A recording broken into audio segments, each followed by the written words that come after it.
Hello, everybody. I'm Bill Fleming at ABC Sports Central in New York City. And this is the day we've all been waiting for in college football. 6.5 hours of a great doubleheader, Ohio State and Michigan, followed by USC and UCLA. After the Michigan-Ohio State game, we'll have the Prudential College scoreboard with Dave Dials. Then we'll be switching to the Coliseum in Los Angeles, USC-UCLA, followed by the college football scoreboard.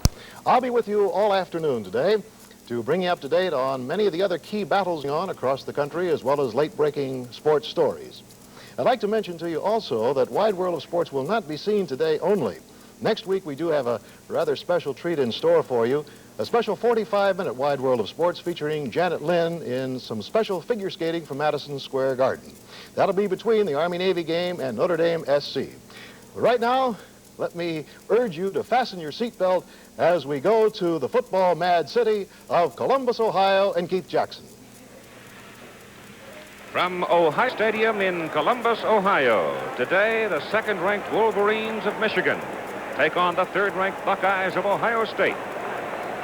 College football today is brought to you by the Power Tool Division of Rockwell International and by the troubleshooters from Command Hairspray, Command Antiperspirant, the troubleshooters. This week, the United Press International Coaches Poll lists Alabama first, Michigan second, Ohio State third. The Wolverines and the Buckeyes squaring off today for the 71st time. And once again, there is a chance the winner could sit at the top of that final poll and once again win the right to play in the Rose Bowl. And over the last 5 years, the history is remarkable in this series. Michigan has won 48 games, lost 7, tied 1. Ohio State has won 42, lost 8, and tied 1. That does not include this year. And look at the scores from the last 5 games played. And, of course, the most memorable is that 10-10 tie of last year. In 6 of the last 7 years, the Rose Bowl has been at stake in this ball game. And good afternoon, ladies and gentlemen. I'm Keith Jackson. I'll be calling the play in today's ball game from Ohio Stadium in Columbus. Joe Paterno, the head coach at Penn State University, whose Nittany Lions are going to the Cotton Bowl New Year's Day, will be joining us as our analyst and commentator, and Jim Lampley will be detailing us from the field. So we have an afternoon of what college football is all about, I think. The Michigan Wolverines 10-0, Ohio State 9-1. The Buckeyes losing to Michigan State 16-13. It's the kind of a week that you could really get yourself a set of white knuckles if you were a partisan to either one of these teams, because the interest, the fever, if you will, is so fervent it's almost impossible to measure. For example, in Athens, Ohio, at 11 o'clock this morning, Ohio University and Marshall played their football game so their followers and their teams could go home and watch this ball game on television. There have been some compromises throughout this part of the country so people could watch it. And we're delighted to have all of you with us as ABC Sports brings you the 71st meeting between Ohio State and the University of Michigan. There's no law against scalping tickets in this part of the country, in the state of Ohio. Premium prices have been paid. Jim Lampley will detail the two teams for us in just a moment. I guess I borrow about every kind of power drill there is, from the $9.99 specials to these fancy jobs with the fancy prices. So I knew exactly what I wanted when I paid for one of my own. The 3/8-inch Rockwell. Variable speed for versatility. Double insulated. And at $16.99. A price that made me wonder why I waited. I'd like to show it to you, but you see, my brother-in-law borrowed it.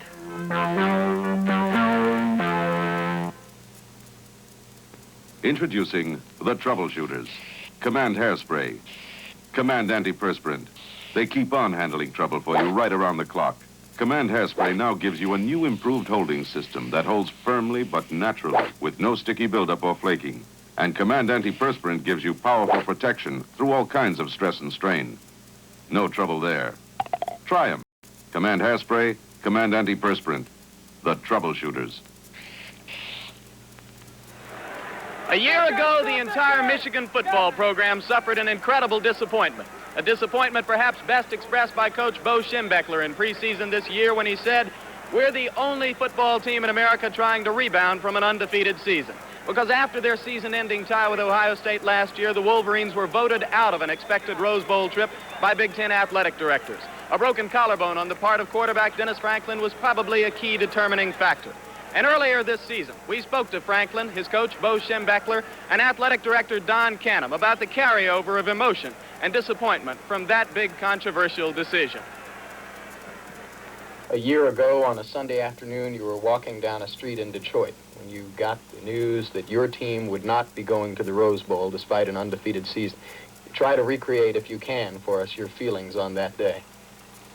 Well, of course, basically my feelings went out to the 30 seniors, which is the largest senior class I've ever had at Michigan. And I thought that they had done everything they could to achieve their primary goal, which was to go back to the Rose Bowl. Because the sophomores, they had gone and we had lost, and they were determined to go back and win a Rose Bowl game. And then, of course, everybody was very much discouraged and very upset. Do you think the sting of that disappointment is carried over into this year at all? Does it affect the way your team feels? Yes, I think so, particularly our senior group. I think this is basically a rather young team we have this year, having lost so many fine seniors. But I think it is particularly true with our senior group. They played with that kind of determination. A year ago, you won all of them except for one tie. And of course, everyone knows that after that tie, you had taken away from you a trip to the Rose Bowl that your players thought you had earned. Is that the biggest hurt you've suffered here at Michigan?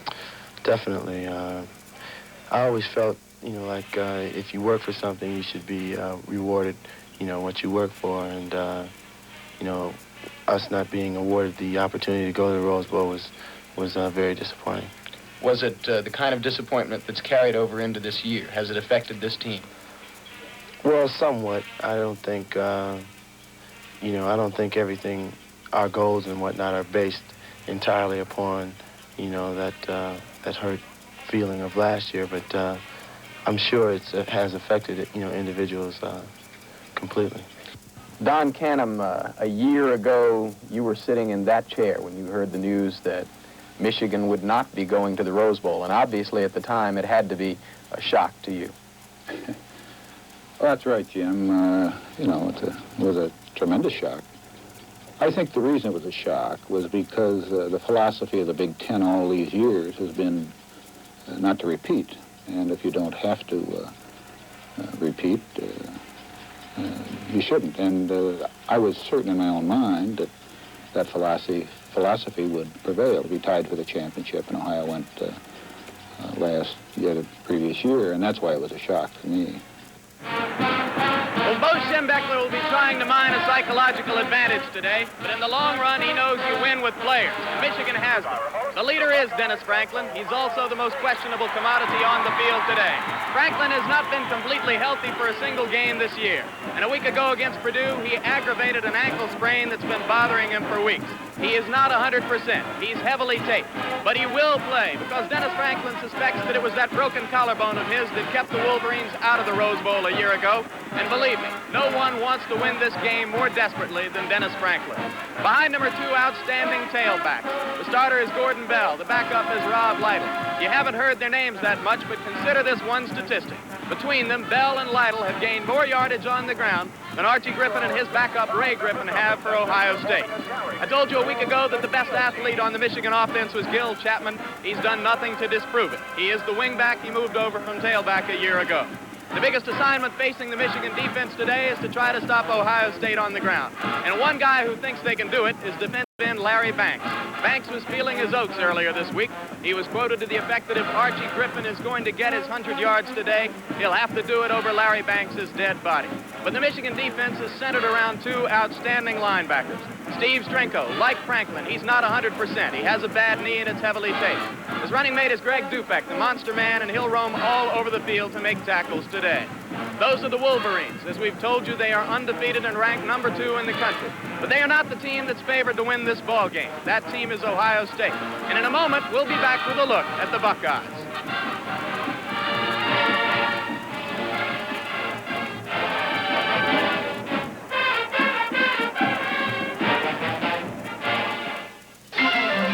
This is the wine country, land of Ernest and Julio Gallo.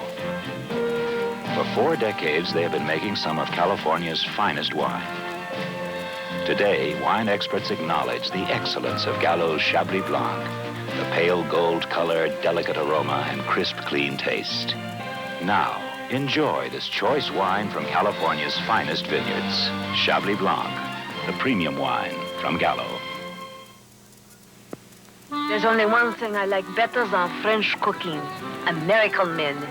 This is Eddie from New Jersey. Hi. Even his shirt is very nice. It is Brigade from Errol's French collection. Where regular shirts are full and blousy, Brigade is sleek and trim. It lets you see what a man's build is like while his shirt is on. I see I'm not the only one who likes American men. Arrow. No wonder American men look so good. Ohio State football coach Woody Hayes remains one of the most controversial figures in American sport. Many thought that a heart attack earlier this year would have slowed the King Buckeye down. But events of the past 2 weeks have made it clear that he's still the same Woody Hayes. He certainly hasn't mellowed where the subject of defeat is concerned. He's been called dictatorial, dogmatic, a tyrant. But earlier this week, my producer Darren Smith and I spent some time with some of the Buckeye players, and they spoke of an incredible sense of togetherness. We talked to Woody Hayes about his coaching philosophy.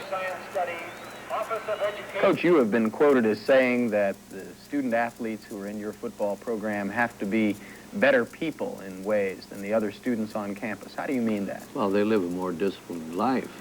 They have to get their sleep, and they just can't do the things the average student can do if they want to play good football. And if they don't want to play good football, we don't want them. You are widely noted as a historian of wars. What are the analogies that you see between football and war? Sometime I'm going to write a book on the analogies between them, but it is the analogies of surprise, organization, morale, leadership. All of these things that go into the sport are found in almost any segment of business, in any segment of worthwhile work. How has your heart attack affected you this year? Do you discover Not any? at all. Not at all. I won't let it. Because if I were going to do a half-decent job coaching, we wouldn't be where we are today. And if I decided to take an afternoon off because I thought my heart was fluttering a little bit, no, I want nothing like that. I think it was Napoleon who said he'd rather die winning than live as a loser, because then you die a little bit every day. And I think there's so much to that. And I did not have a serious heart attack. And if I can get through this season without one and then get back into better shape again, I can avoid a heart attack for a long time. But if I don't, it happens, and so what? Coach, you have been described, perhaps by people who have misunderstood you, as somewhat a tyrant, as a dictator, as in various ways being insensitive to... I'd rather be regarded as a benevolent despot, I believe. There's someone, when I came here, they'd had, I think, 5 coaches in 10 years. I found too many people were trying to run it. And I found I was going to run it or get out. So power if I has to don't be run concentrated it, in oh, you. absolutely. Yeah, and Napoleon again said that one bad leader is better than 2 good ones. And someone has to run the program, and I run it.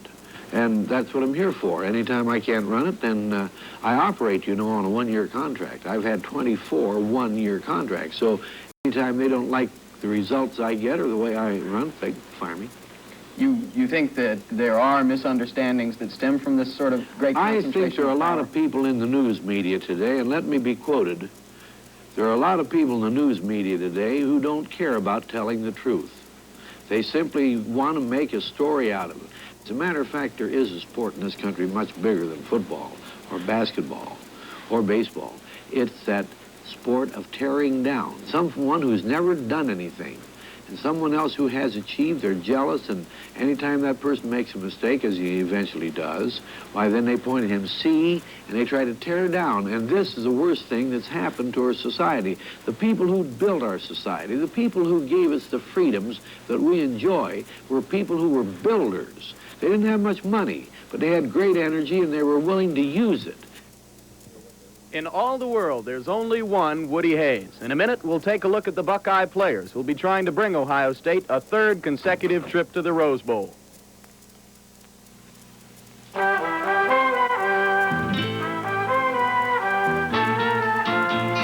Winters are rugged in Sweden.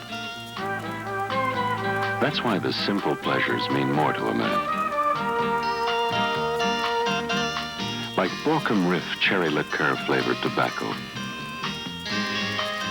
A sweeter, milder smoke. Borkum Riff, one of life's simple pleasures.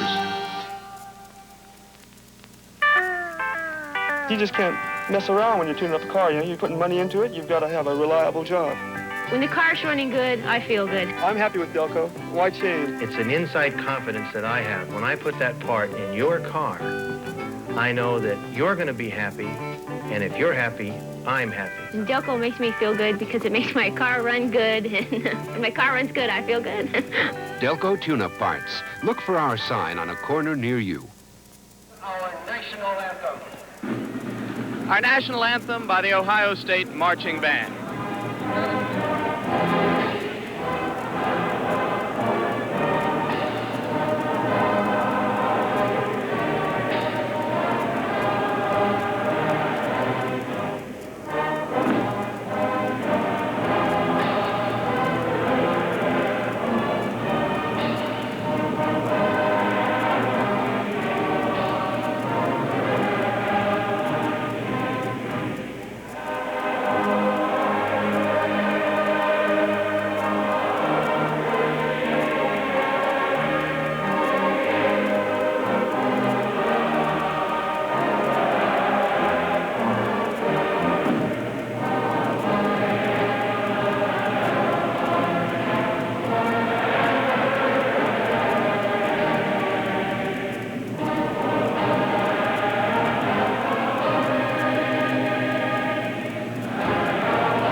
Buckeye Band dot the I for us. Well, 2 weeks ago, I stood here and told you about an Ohio State football team that was ranked #1 in the country, undefeated, looked almost invincible in every category. I can assure you that the upset loss to Michigan State has by no means impaired the Buckeyes on paper. They are still an awesome football team, especially on offense. And you start with Archie Griffin. The statistics remain incredible, but more important to this football team is the spirit of incessant drive and determination that Griffin symbolizes. A year ago against Michigan, he had the ball 30 times. If the game is close today, the Bucs will once again be going to Griffin. He is most probably the premier running back here in the country. The one man who is supposed to keep the heat off of Griffin is Cornelius Green, the quarterback. Incredibly quick hands and feet. But Green's arm remains a major question mark. A year ago against Michigan, he completed no passes in 4 attempts. The Buckeyes will simply have to have better balance today. When they get close to the end zone, watch for the ball to be in the hands of fullback Champion. Henson still believes that he scored a winning touchdown in the waning seconds against Michigan State 2 weeks ago. He'll get plenty of chances to try to do it again today.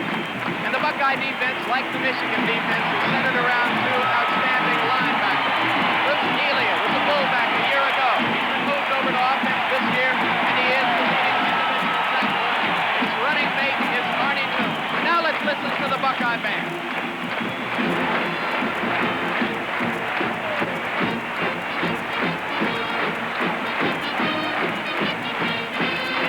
The Ohio State University Marching Band, directed by Paul Droste, now moving into the internationally famous Ohio Strip. And when this happens, everybody in Ohio Stadium comes to their feet, even the people from Michigan.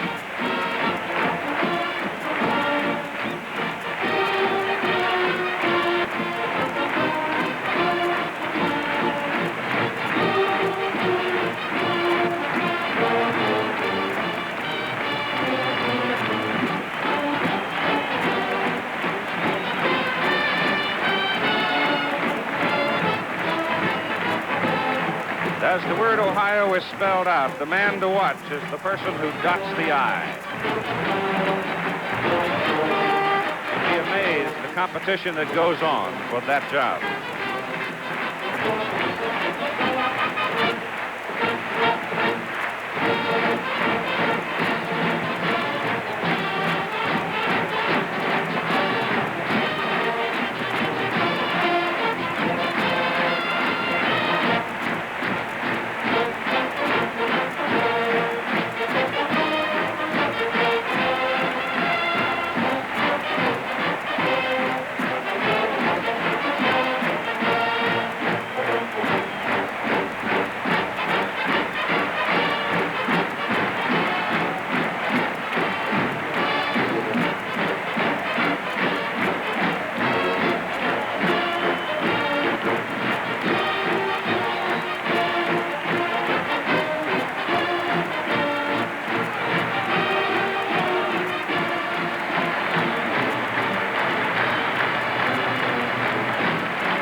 enthusiasm and allegiance.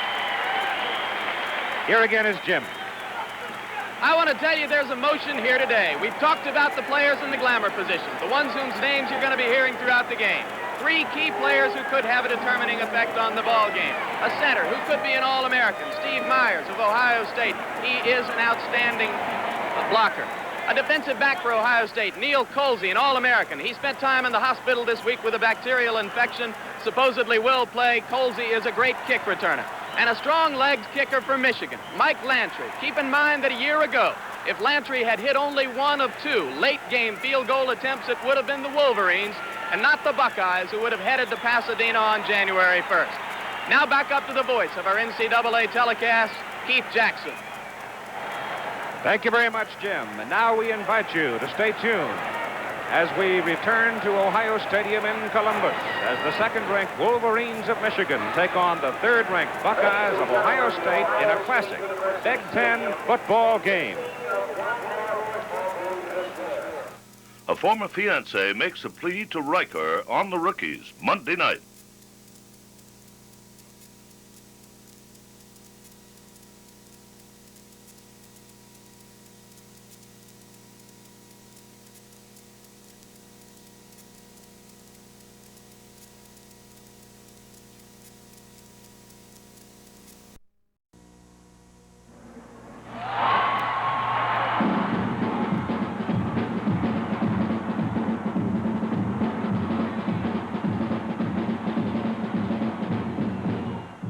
NCAA college football.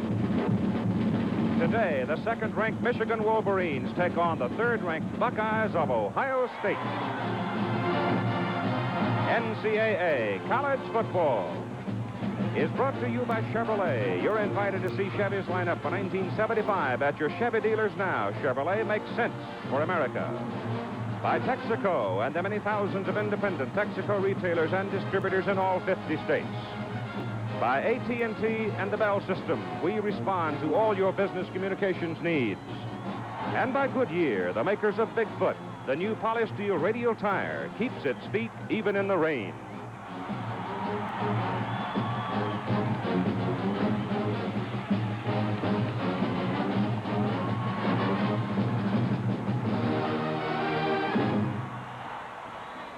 For the past 23 years, either Ohio State or Michigan has led the nation in football attendance. Michigan, averaging just under 94,000 for this season, has assumed the lead. But today, here at Ohio Stadium in Columbus, every nook and cranny is filled with a partisan of one kind or another.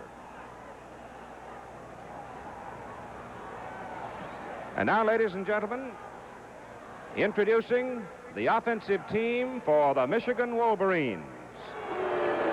Number 37, from Blue Island, Illinois, split in, Jim Smith.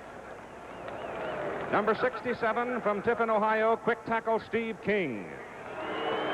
Number 74, from Garden City, Michigan, right guard, Kirk Lewis. Number 50, from Bethel Park, Pennsylvania, center, Dennis Franks. Number 58, from Detroit, left guard, Jim Armour. Number 64, from Midlothian, Illinois, strong tackle, Pat Tompane. Number 84, from Kentwood, Michigan, tight end, Greg Denbour. Number 24, from Elizabeth, New Jersey, wingback, Gil Chapman. Number 44, from Tiffin, Ohio, fullback, Chuck Heater. Number 5, from Troy, Ohio, tailback, Gordon Bell. Number 9, from Massillon, Ohio, quarterback, co-captain Dennis Franklin. Number 6, from Akron, Ohio, defensive safety, co-captain Dave Brown. And the head coach of the Michigan Wolverines, Bo Schembechler. Introducing the offensive team for the Ohio State Buckeyes. Number 80, from Dayton, Ohio, tight end Doug France. Number 72, from Lorain, Ohio, left tackle Kurt Schumacher. Number 60, from Gibsonburg, Ohio, left guard Ted Smith. Number 52, from Kent, Ohio, center Steve Myers. Number 69, from Bucyrus, Ohio, right guard Dick Mack. Number 73 from Williamsport, Pennsylvania, right tackle Scott Dannelly. Number 82 from Xenia, Ohio, split end Dave Hazel. Number 7 from Washington, D.C., quarterback Cornelius Green. Number 48 from Pittsburgh, Pennsylvania, wingback Brian Bashnego. Number 38 from Asheville, Ohio, fullback Harold Henson. Number 33 from Long Beach, New York, fullback Pete Johnson. And the head coach of the Ohio State Buckeyes, Woody Hayes.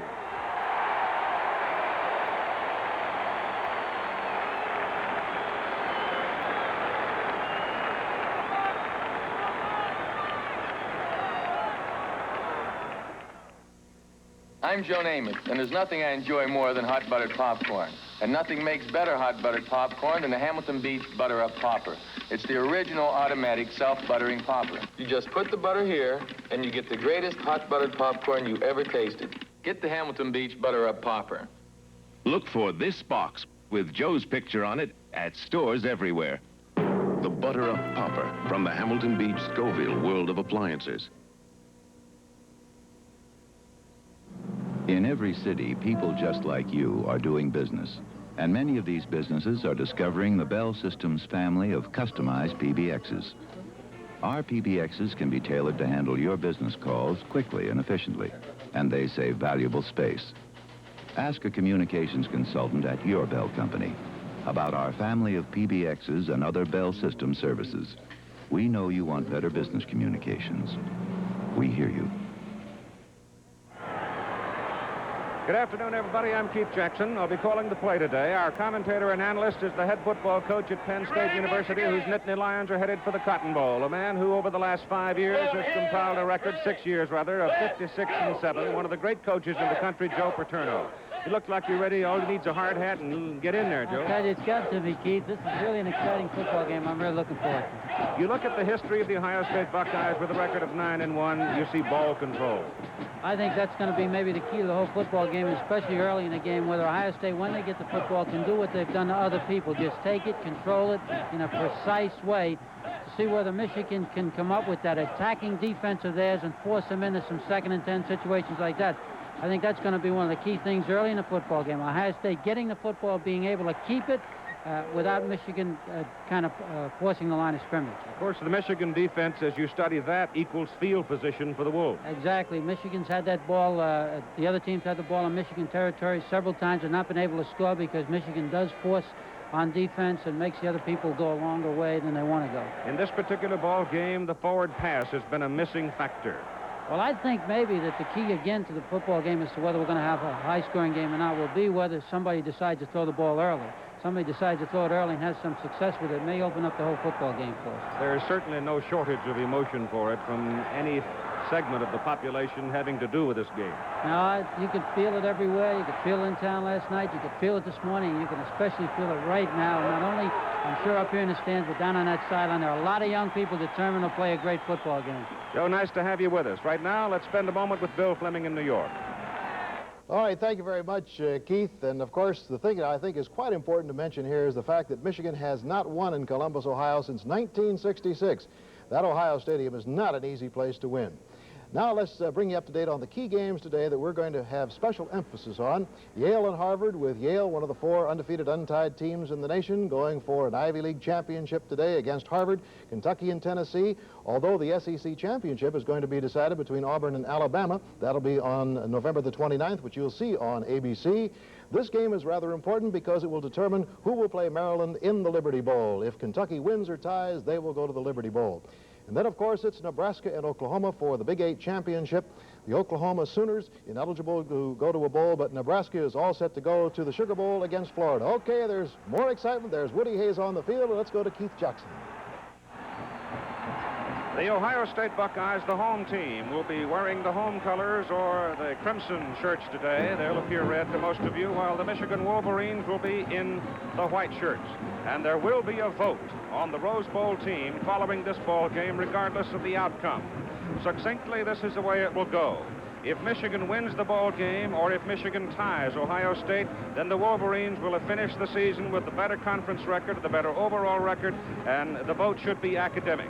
If Ohio State wins the football game, then the athletic directors will fly into Chicago tomorrow, and they will sit down and eyeball each other and cast their ballots. There will be no telephone vote if Ohio State wins it. They will all go to Chicago, meet, and then vote tomorrow. But if Michigan wins it or ties it, then the vote will be done by telephone to the commissioner, Wayne Duke, commissioner of the Big Ten, right here at Ohio Stadium. So that, in a nutshell, is how it'll be handled. The referee for the ball game today is Robert Fallon, and the Ohio State Buckeyes offensively along the front will look like this. As the Buckeyes have won the toss and will receive, it'll be 80 France, 72 Schumacher, who's back in good form and one of the great offensive tackles in the country. 60 is Smith, Myers 52 in the middle. Myers having come off a broken hand. Richard Mack, 69, will be on the right side of the center. 73 is Danley, and 82 is Dave Hazel. So the Ohio State Buckeyes will receive the kickoff from the Michigan Wolverines in the backfield. Cornelius Green, number 7, Archie Griffin, 45, Champ Henson, 38, and Brian Baschnagel will be 48. The return men for Ohio State, 89 is Leonard Willis. He's a junior out of Washington, D.C. He's the man they like to get the ball. Archie Griffin will also be back there along with Brian Baschnagel, so there is speed to burn on the kickoff team for Ohio State. Kicking off for Michigan will be Mike Lantry, number 36, who had a very good week last week in the field goal department. The weather, the temperature nearing 60 degrees. It is a clear sky, an incredible day in this time of the year, and the ball game is on. The 71st meeting between Ohio State and Michigan. It is Wills at the 3-yard line. Downfield coverage is very good by Michigan, and they get him at about the 13-yard line. So the white-clad Wolverines come downfield in a hurry, and Joe Paterno, this has been one of the trademarks of this Michigan team. Good kick coverage. Yeah, that was a great kick coverage situation, and now Ohio State's got a long way to go, and we'll find out now whether they can dominate the line of scrimmages. They have done in just about every game that they've started with the football. A very interesting thing to put in the back of your head. In the 10 games that they have played so far, Ohio State has scored 9 times on their first offensive possession. Cornelius Green is the quarterback as they work off the I formation with Baschnagel, the wingback, and Green rolls. He wants to throw. He puts it up. It is almost intercepted. The pass was very badly thrown, and Tom Drake, number 28, had his hands on the ball at the 22-yard line. Okay. You'll see now that he has a man open. He overthrows it a little bit. He's in a nice position in that zone. He's got right in the right seam, and Green just overthrew him a little bit. I guess maybe a little bit jittery early in the football game, but it looks like Ohio State's going to start right out throwing that football and keep it loose. But what an emotional lift it might have been for the Wolverines had Tom Drake been able to hold on to it down around the 20-yard line. It's 2nd down and 10 to go now. Let's call it the 12-yard line for this offensive series. Closer there. Green's going to throw it again deep in his territory, getting pressure. Gillick hits him, number 81. The ball squirts loose, but I believe he was down, and he lost a yard on the play. Dan Gillick, a junior out of Sterling Heights, Michigan, drilled him.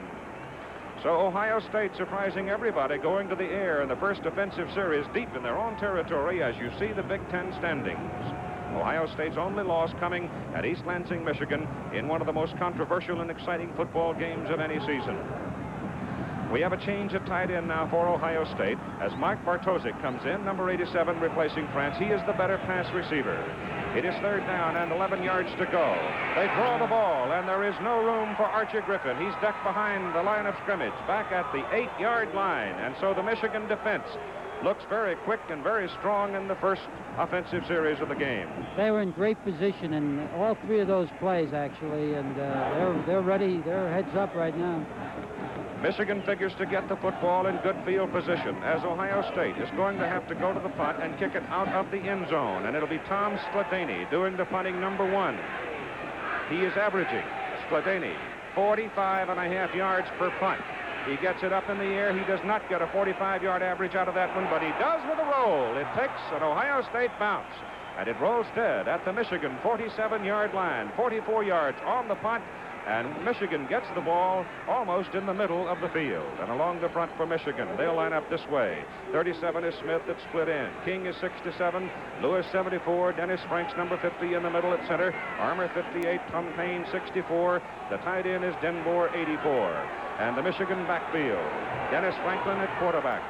He says he feels pretty good, but the ankle has to be sore. Bell, the tailback, Heater, the fullback, Chapman, the wingback. It goes to Gordon Bell. He's in Ohio State territory. From his own 47-yard line, he takes it to the close to the 48-yard line. Some good blocking up front there, and a nice block by the lead fullback on that play. Looks like Michigan's going to do what we thought Ohio State might do. They're going to try to test that inside of Ohio State's line. Go right at them. They're in great field position. They can put together a couple of first downs. They'll be in that 4-down area. Call it a 4-yard pickup for Gordon Bell, the tailback. The ball is on the Ohio State 49-yard line. Dennis Franklin gives it to the first man, Chuck Heater. Heater goes to the Ohio State 45-yard line. He gets 4 yards. Pete Cusick, number 71, the weightlifting 250-pound defensive tackle from Lakewood, Ohio, makes the stop on him.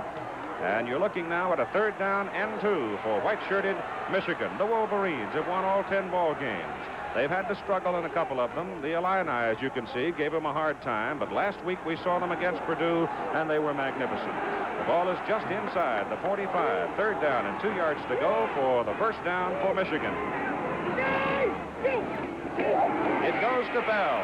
He's got the first down as he penetrates to about the 42-yard line. The block thrown by Chuck Heater, the fullback. He led him through the hole, but some good work on the right side by number 58, Jim Armour, the right guard. Yeah, that's a big first down, Keith. They get another one right now, and they're, as I said, in a 4-down area. They get a chance to 4 downs to make a first down, and they're in good position to get on the scoreboard first, which I think psychologically is a big thing in a football game of this stature. This is the first of 2 games to be seen on most of these ABC stations today at 4 Eastern time. The other half of the Rose Bowl battle between USC and UCLA. Franklin sets the throw. He goes to Chapman. He's got him open. Chapman is loose.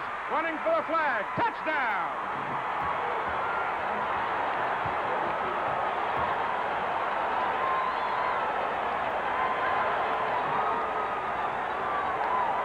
Keith, that was a great play fake by Franklin, and Chapman came across from the slot position and just found an opening spot in there, and Franklin just put it right on the button. That was a great football play. Gil Chapman, who figured to be a dramatic figure in this football game, getting into the middle, and he is a fine athlete. Joe Paterno, you know, because you got well acquainted with him. That's right. We tried very hard to recruit him. All right, Mike Lantry is in for the extra point try out of Tom Drake's hole. Mike puts it up, left foots it through there. And so, 11:52 to play in the first quarter. Michigan takes the lead by a score of 7-0, and let's have another look at the touchdown. As you see, here's Chapman. Now they're faking away from Chapman. Now he just works into that open area, gets the ball, makes the man miss him, makes a beautiful cut on that nice downfield block by the tight end. And that's a really big league play. That's a great way for Michigan to start. 7-0 Michigan. This is Mount Shasta in California, 14,162 feet high. Because America needs more oil than ever before, we sometimes have to drill over 3 miles straight down to get it. And that's deeper than Mount Shasta is high. Now, to give you an idea of just how deep that is, try to imagine drilling to the bottom of Mount Shasta.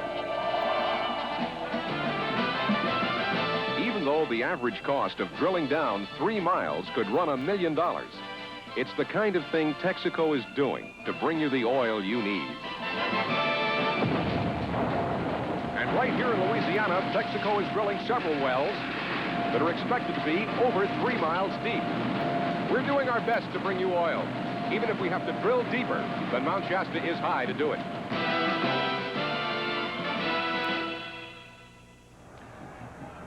Reasonable quiet now settles over Ohio Stadium as Michigan has taken the ball and gone 53 yards in 4 plays in 1 minute and 48 seconds to take a 7-0 lead over the Ohio State Buckeyes. The Buckeyes were favored to win this football game on their home field. They may yet do it. but they will work harder, I suspect, than they anticipated they might have to. It'll take the resource of every man to bring it back, because Bo Schembechler and his Michigan Wolverines, they were steaming last weekend about this ball game, and no question about it, the fever for this game is as high as any as I have ever seen. So Mike Lantry will kick it off again for Michigan. The deep men are Leonard Wills, 89, 45 Griffin, and 48 Baschnagel. And the kick is drilled into the end zone. It'll go out of the end zone, and Ohio State will put it in play. First down at their own 20-yard line. If you want to see the touchdown and just joined us, here it is again as Gil Chapman takes the pass from Dennis Franklin, gets a great block from the tight end, and takes it in from 42 yards.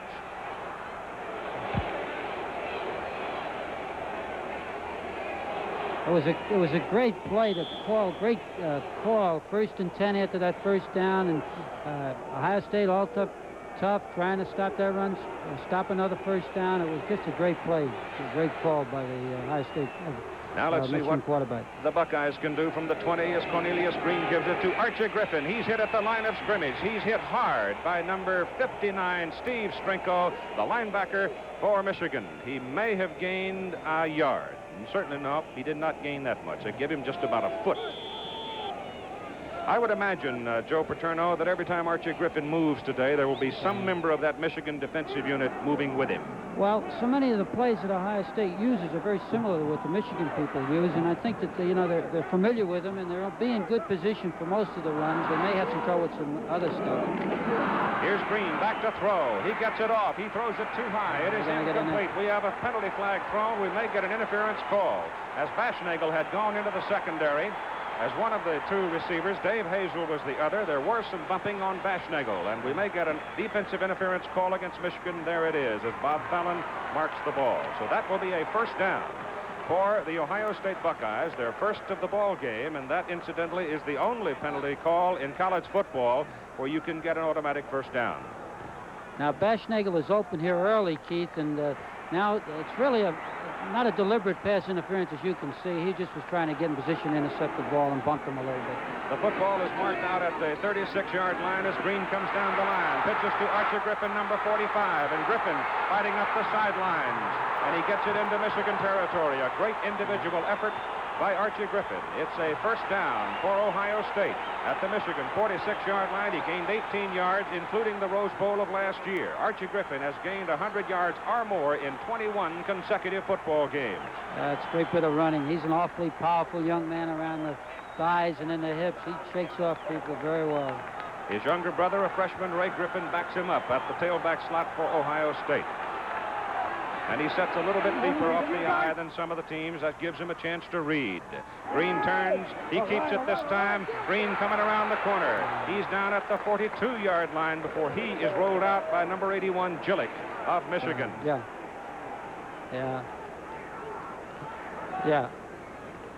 As you watch this, you'll see the fullback make a great block on Strinko here, and there's some good ball handling here, and I think he gets lost with the fake. And then the fullback that's Johnson, just runs over Strinko. And, of course, then Green could take the ball to the outside. He gained 4 yards. It is second down and 6 for Ohio State from the Michigan 42. Michigan leading it 7-0. With 11 minutes to play in the first quarter, it goes to Pete Johnson, number 33, in at fullback, a 246-pound sophomore out of Long Beach, New York. And he takes the football down to the Michigan 38-yard line, and he gained 4 yards. It'll be a third down and about 2 yards coming up as we see Woody Hayes moving along the sideline. Here again, we have a big play for Ohio State. If they can make this first down and get that ball in the 4-down area, they get some things going for them, because if they can score on this drive, they'll take away some of that psychological edge that Michigan may have gathered. Third down and 2 from the 38. The ball goes to the fullback, Pete Johnson. He is a big, powerful youngster, and he's inside the 35 to the 33. He's got an Ohio State first down. He ran it right behind Myers, Mack, and Smith. All right. A good block by the lead halfback on that, too. He did a good job.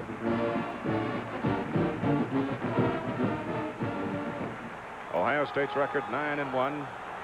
They clobbered most everybody except Michigan State. Ball is at the 33-yard line. It goes to Archie Griffin. He skips away from one, but good pursuit by the Michigan Wolverines gets him after a yard, maybe 2-yard pickup. Number 32 is in on the play very quickly, Larry Banks, and Tim Davis, the middle guard. Tim Davis only weighs 210 pounds. He's a junior out of Warren, Ohio. Perhaps not as big a man as you might expect to find playing the middle guard position in Big Ten football. But very quick, and Michigan does a lot of stunning with him, a lot of looping. He very rarely plays smack into that center. He's going to go to his right or left most of the time, or get in a gap to offset his lack of weight. Second down and 9 yards to go from the 32-yard line. Green keeps the ball after a fake to Griffin. Fumble! Michigan recovers it. Steve Strinko, number 59, comes up with a football. And there was a whale of a hit put on by number 97 for the Michigan Wolverines. Jeff Perlinger, defensive tackle, he knocked the ball loose. And so the Michigan Wolverines make a break for themselves and get the football. First down at their own 26-yard line, and they stop Ohio State for the second time. Ohio State 20 to go in the first quarter. Ohio State's really got to play some defense now and get that ball back. Dennis Franklin, the quarterback, he keeps the ball. He delivers the ball to Gordon Bell, trying to turn the corner on the tight side. And he gets a couple of yards out of the effort.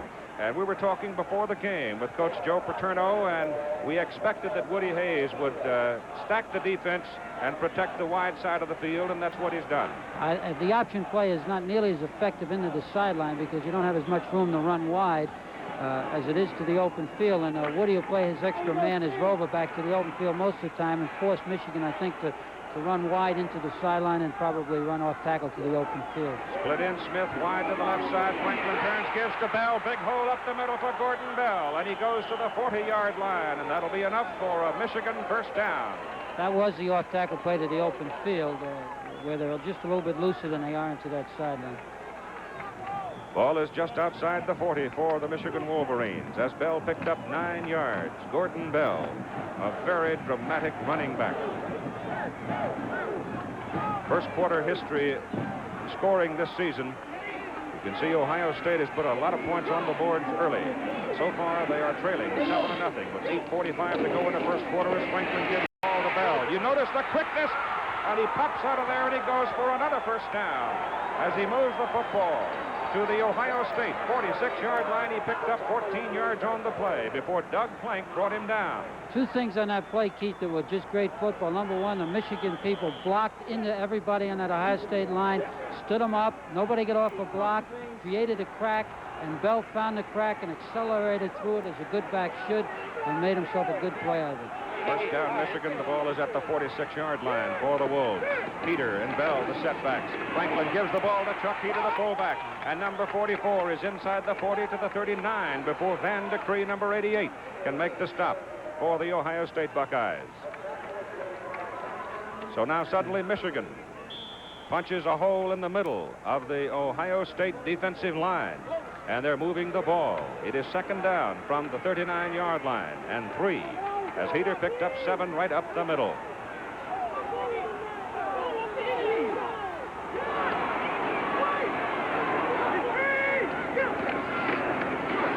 Franklin keeps it, turns inside, hit at the line of scrimmage, spins ahead, he gets to about the 36. He will be close to the first down. It was Nick Bonamici, a sophomore out of Brentwood, New York, who made the stop for Ohio State. The Michigan Wolverines in their first offensive possession, marching 53 yards for the opening touchdown to take a 7-0 lead. A 42-yard pass run play from Franklin to Chapman. The kick was good. It's 7-0. Michigan with 7:15 to go in the first quarter. Third down, a half yard to go for the first down. They give the ball to Heater, the fullback. He went right into the stack. Bonamici, Cusick.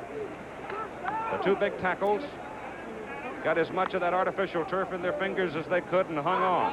So let's see whether or not Chuck Heater has picked up the first down. They'll bring the chains on. And as they measure, let me tell you that the Ohio State-Michigan game is one of only several close competitive rivalries existing throughout the Big Ten these days. Whenever games match such teams as Indiana, Purdue, Michigan, Michigan State, Minnesota, Wisconsin, you've got plenty of action and excitement guaranteed from kickoff to the final gun, and it is a first down for the Wolverines.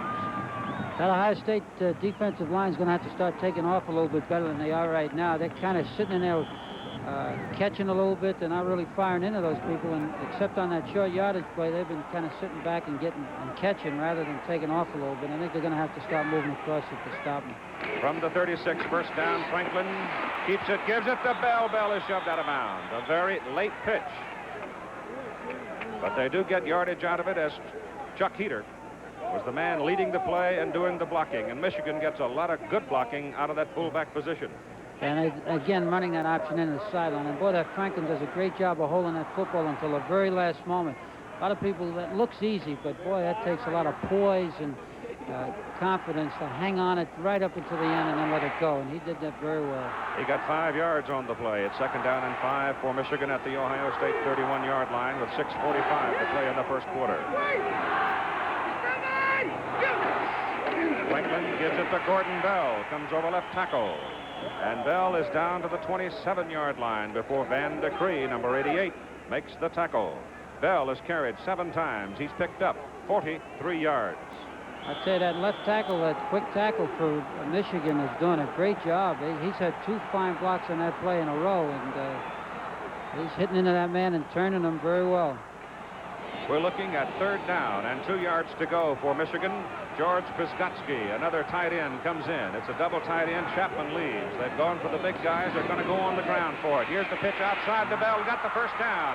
He's inside the 25. He's at the 22-yard line before Tim Fox and Doug Plank can bring him down. They needed 2. Bell got 6. Okay. Now, this, let's look at the center, Steve Myers, in here. Franklin, go right into the Michigan boy Jones and just do a great job. All right, look at that. That's just a great job. Dennis Franks, number 50. A good Pennsylvania boy. Ball is on the 22-yard line of Ohio State. Michigan, first down. 5:50 to go, first quarter. Wolverines leading 7-0 and marching. It's Bell again. Gets out. Almost got outside. Pete Cusick, number 71, penetrated, got a piece of him, slowed him down. Arnie Jones, 42. And then Bonamisi put him away. Just a step away right there to go. Yep. 1 step, and he'd have been headed for the flag. He gained 2.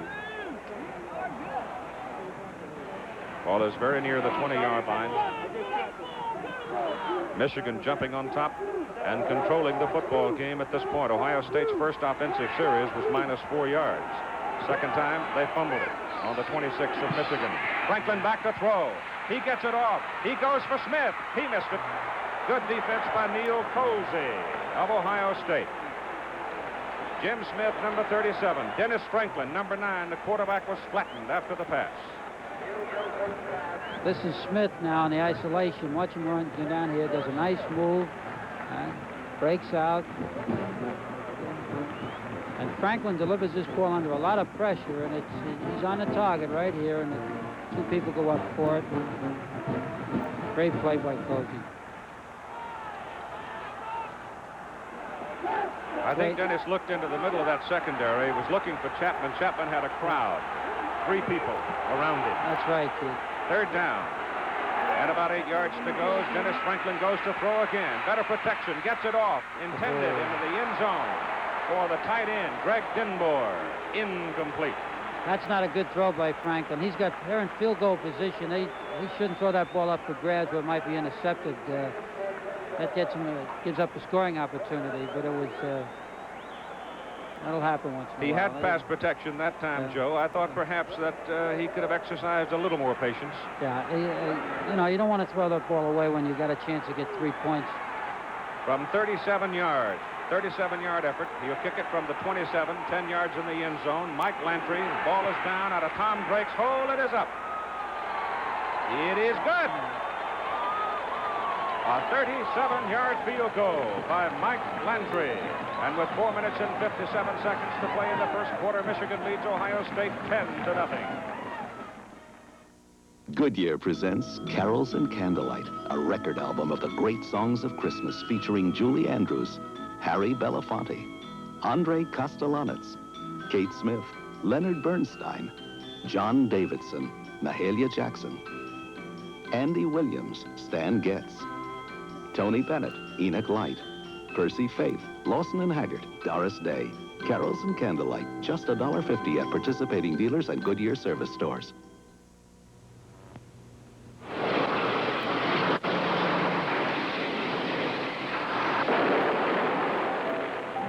Now comes Miller time.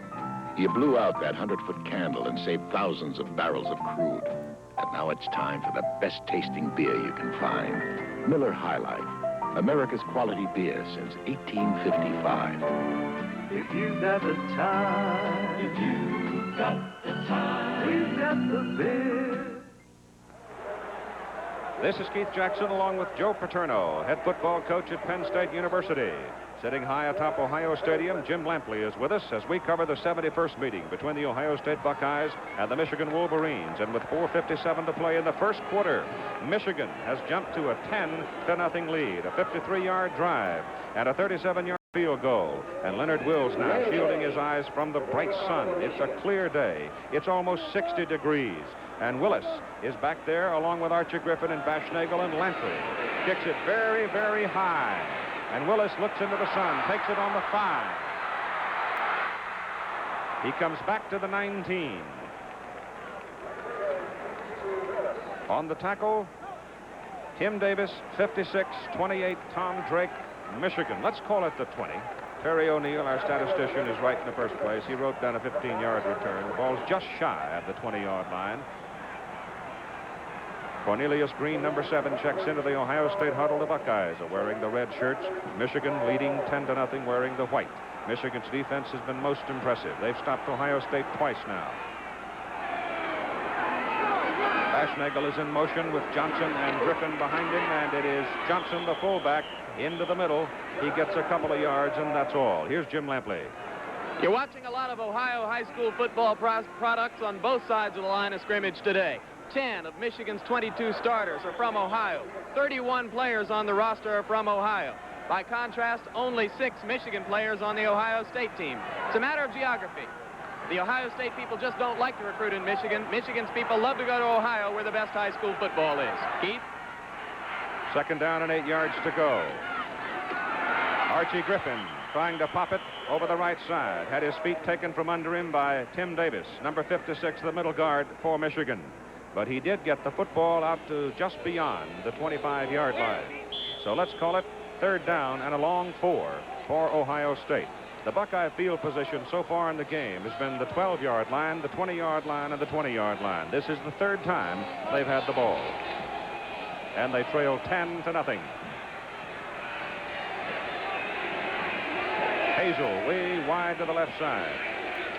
As Green sets, throws quickly. Pass is caught by Doug Krantz, number 80, the tight end. And the Buckeyes have a first down out at the 40. A gain of 14 yards on the play. They've got to do a couple of things like that to loosen up those linebackers. Those linebackers are sitting in there awfully tough to the run.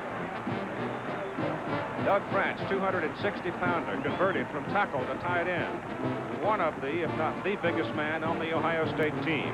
And that football was right on his fingertips, and he showed a pair of great hands to hang on to it. So let's call it the 40, just outside the 40. First down, Buckeyes. Bashnagel again, in motion. It's Griffin.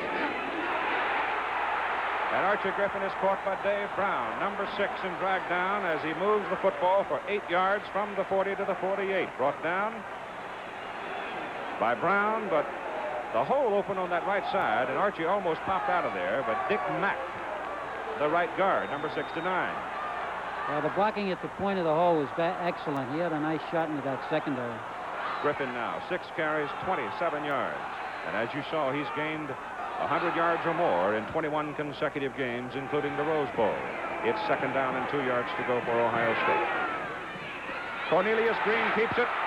He's got a first down as he reaches the Michigan 45-yard line. So with 2 minutes and 37 seconds to play in the first quarter, Ohio State moving again, but Michigan leads it 10-0.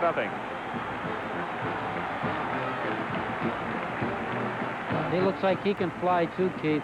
Got a nice hole there, and he was ready to take off. It's like sitting on a keg of dynamite playing defense against these people. The last couple of years, it's been a defensive struggle. Today, it may be entirely different. the way we're starting with it. First down for the Buckeyes. Go to Griffin. Griffin tries the left side, moving it from just outside the 45 down to the 44. Got the better part of 2 yards on the play. Strinko, number 59, fine linebacker for Michigan. Always around the ball, playing with a sore knee. Hurt the knee in the Purdue game, but there was no way you could keep him out of this football game, and he's the man that really locked up Archie Griffin on the carry. Let's call it second down and about 9 for Ohio State. As Green pitches the ball to Griffin, big hole right side. Griffin is down to the 30-yard line. Dave Brown came up from the secondary to make the stop. 14-yard gain for Archie Griffin, another first down for Ohio State.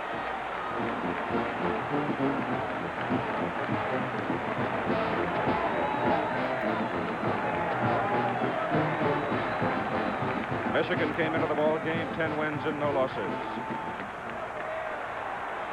Archie now needs 28 yards to break his own Big Ten rushing record. Ohio State 9-1 coming into this game, second and third in the UPI poll. And Pete Johnson, the fullback, carries the ball into the middle. Tim Davis, the middle guard, makes the stop. Johnson became a sensation for Ohio State in the Rose Bowl against Southern California last year when he had a tremendous day as the Buckeyes won that ball game. And he's very much a part of the Ohio State offense, and he's only a sophomore. Inside a minute to go now in the first quarter, with Michigan leading at 10-0. 50 seconds to play. Ohio State second down and 7 yards to go. The ball is inside the 28. Green keeps the ball. Gillick is after him. Shirt tails him and drags him down back on the 35-yard line. It was Gillick, number 81, who made the first contact with Green. Greg Morton, 77, came over to polish him off. He lost 7 yards. That's a big defensive play for Michigan. Not only forces Ohio State into a passing situation, also gets them out of field goal range. The ball is back exactly on the 35-yard line of Michigan. First quarter is about gone as the clock continues to run. We're inside 10 seconds now. This will be the last play of the first quarter. Third down and about 14 yards to go as Cornelius Green gets outside. He's got one blocker, but he gets it back down to about the 30-yard line, and there he is buried. And time has expired at the end of the first quarter at Ohio Stadium in Columbus, Ohio. Michigan 10, Ohio State nothing. There's no living with inflation. There's no living with inflation. There's no living with inflation. Inflation. You can't live with it. You can't try to outwit it. Hedges don't always work. You have to stop it cold. Saving, not spending, is one answer. Everyone should try to use restraint and curb spending plans because there's no living with inflation. A 1-year-old diehard, a 2-year-old diehard, a 3-year-old diehard, and a 4-year-old diehard. More than 3 hours later, they all started. Even the 4-year-old diehard. The diehard, with extra power to start your car when most batteries won't. Sold only at Sears. This remarkable fabric is making fashion news. Quarterback Bob Greasy is wearing it. It's stretch woven, stretch to wear comfortably, woven to feel luxurious. Wear Dacron polyester and cotton stretch woven shirts in this season's fashion look, the classic look, in our classic colors and patterns. Scatter prints, lighter solids, ombre stripes. Sears Best, $9 and $10. Build and comfort, today's fashion look, only in the men's store at Sears. Tom Klaban, number 6, is in the lineup. He will try a field goal. He will hit the football from, let's say, the 37-yard line. That is a 47-yard field goal try. He's kicked 4 out of 6 this year. Ohio State scoreless in the first quarter. Bad snap. It comes rolling back to him, but he's got enough on it. And it is good. A 47-yard field goal by Tom Klaban. And Ohio State is on the board with the wind at his back. That was a great kick because the snap was poor, and he juggled the snap. The kid kept his concentration, kept his eye on the target, and kicked right through the football. That is a super kick.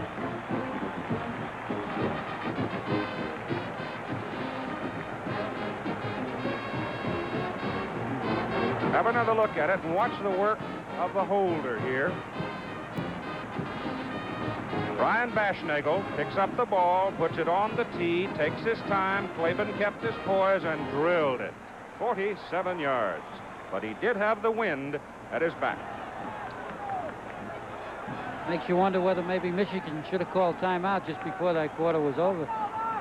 Made him kick it into the wind. Incidentally, Ohio State failing to score in that first quarter. That's the first time this entire season the Buckeyes have not put some points on the scoreboard in the first quarter of the game. As you look at the first quarter statistics in Michigan, Ohio State with the two moves beginning to catch up in total yardage. Michigan over 100, 107. The Buckeyes have 84. And the turnover, well, the Buckeyes turned it over. Michigan's return, Gordon Bell, Gil Chapman, and Rob Lytle. And the kick is deep. It goes to Chapman a yard deep in the end zone. He got a good block down around the 15-yard line to get him back to the 21. Brought down by Aaron Brown, number 55, and Max Midlam, number 21. At 4 o'clock Eastern time today, the other half of our Rose Bowl doubleheader as USC and UCLA, the Trojans of Southern Cal and the Bruins of UCLA, battle in the Los Angeles Coliseum. And Bear Bryant will be joining Chris Schenkel for that ball game. We have with us here in Columbus, Ohio today, Joe Paterno of Penn State University.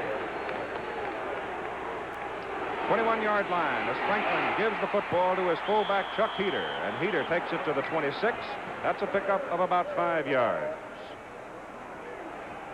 And on the sidelines, Ohio State's snapping and holding team getting in some practice. Second quarter of play just getting underway, and it's Michigan 10, Ohio State 3. Michigan in white, Ohio State wearing the red.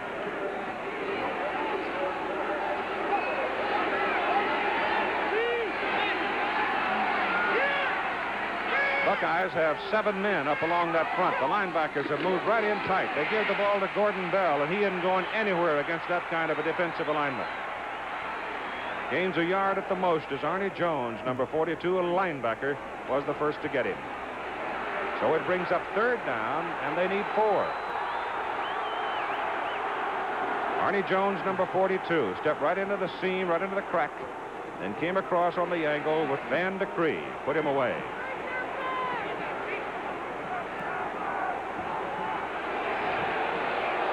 All right, Smith, number 37, comes wide to the right for Michigan on third down and 4 at the 27-yard line. And Dennis Franklin slides down the line, pitches that ball outside to Bell. Bell gets around the corner. He's exciting. He goes to the 39-yard line before Bruce Elia can run him down. Keith, there was a great block by the tight end on that defensive halfback. He just came off that line of scrimmage, got in good position, and made a good block to give that. Here you see 84. He's clearing the line of scrimmage. Now he turns upfield, gets that guy in good position. All right. There you go, right there. Drives him out. And watch that ball carrier turn up inside of him. The man he took out was 46, Steve Luke. First down, Michigan from the 40-yard line. The play goes up the middle, and it's good for almost 5. Maybe it is good for 5 yards as Chuck Heater gets a big banging around. Heater was a halfback previously, moved into the fullback spot. Says he now has finally learned to absorb the punishment that goes with the fullback position. Look at the total yardage by Michigan to the opponents for the year. That'll tell you something about their defense. Come on, Oil, come on. Followed a 5-yard gain. Second down and 5, just shy of the 45.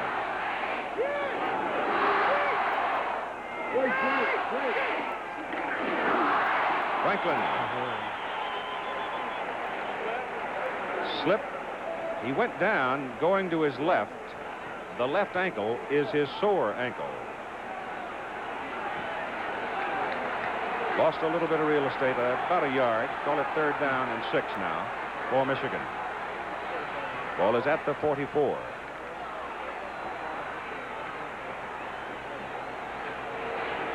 Ohio State's got to stop them on one of these third down plays, get that football back.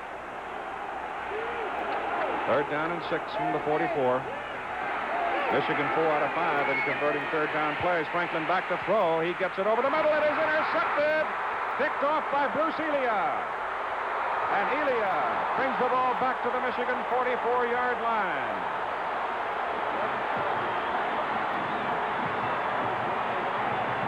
The pass was intended for Denbor 84. And Bruce Elia picks it off, and Ohio State has the ball as Michigan leads 10-3. This Chevy truck ad tells how this 75 C10 pickup could save about $680 operating costs over a comparable 74 model in 50,000 miles of driving. On GM's proving ground, the 75 with unleaded gas used about 14% less fuel than the 74 with leaded gas. At 56 cents per gallon for unleaded fuel versus 55 for leaded fuel, projected through 50,000 miles, this could save about $343. In addition, following the maintenance schedule for recommended service and figuring the current list price for parts, plus $11 an hour for labor, the 75 could save another $337 over the 74 model. These savings will vary depending on equipment, loads, operating conditions, local maintenance costs, driving habits, and the price of leaded and unleaded fuel. But this 75 Chevy pickup could save about $680 on operating costs. All right, there is Michigan's turnover. First of the ball game, Ohio State getting the ball at the 44-yard line. First down. The pressure now will shift over to the Michigan defense. You know, that's the danger of throwing the ball over the middle. Sometimes it looks like the receiver's wide open, but all of a sudden the linebacker pops up. The passes out in the flat are actually safer than those over the middle. Let's see if Ohio State can cash it in from the Michigan 44. It's Griffin. He's really popped as he comes to the line of scrimmage. I don't think he gained much on that play. Strinko 59, Larry Banks 32. Really nailed him. Have a look at Strinko now as he smells the ball. See, Strinko makes a nice move up into the line, then comes laterally, goes in between those two blocks, and then he really pops him like you're supposed to hit him. Gets that head in there and lifts him a little bit, knocks him back. Second down and 10. Ohio State, Michigan 44. Green gives to Griffin again. Griffin breaks a tackle. He breaks 2 tackles, and he goes down to the Michigan 38-yard line. Strinko had him. He ran right through him that time. So it looks to me like, Joe, that Strinko is the man who's told every time Griffin moves, you go with him. Well, he's reacting to the flow, and here he's in fine position, but as he hits, he doesn't quite wrap. So he doesn't quite get those arms around that powerful thighs that Griffin has, and Griffin breaks it and runs over him. So he's in great position. Gain 6 yards. Third down, 4. Griffin again, outside. First down. Takes it down to the Michigan 25-yard line. First down, Ohio State. Carl Russ made the stop. 14-yard gain for Griffin.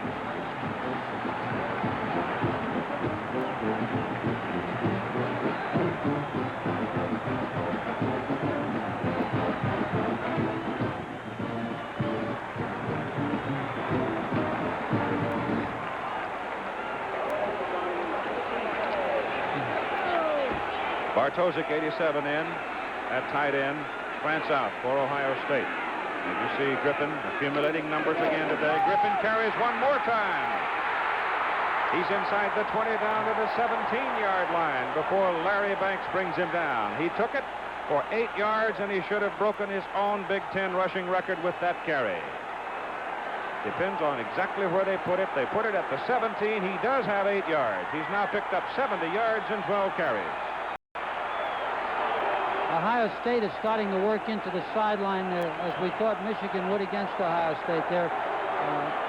Michigan's got their Wolfman out, Dufek out to the open field, and Ohio State's running back in here into the sideline. Cornelius Green keeping the ball. No place to go. The play did not develop as it was conceived, and Green was suddenly left naked out there, and he lost 5 yards. Dufek, the Wolfman, makes the stop, number 35. See, this time Ohio State decided to go to the open field, and Dufek was in great position.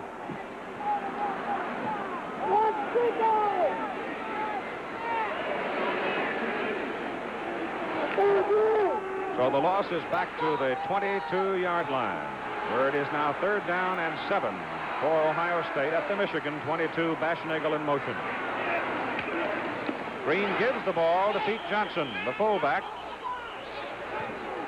Coughed it up, but he was down before he released the ball, and the advance of the football to about the 19. So it'll bring up a 4th down. They need 3 yards, better part of 4 yards, really. 4th down and 4. Do they go for the field goal again? Well, I don't see Klaban. They're going for it, Keith. Tough call, tough decision. Woody Hayes made it 4th down and 4 at the Michigan 19. You've got to figure Griffin. He's got it. He's got the first down. Archie Griffin goes to the 11-yard line.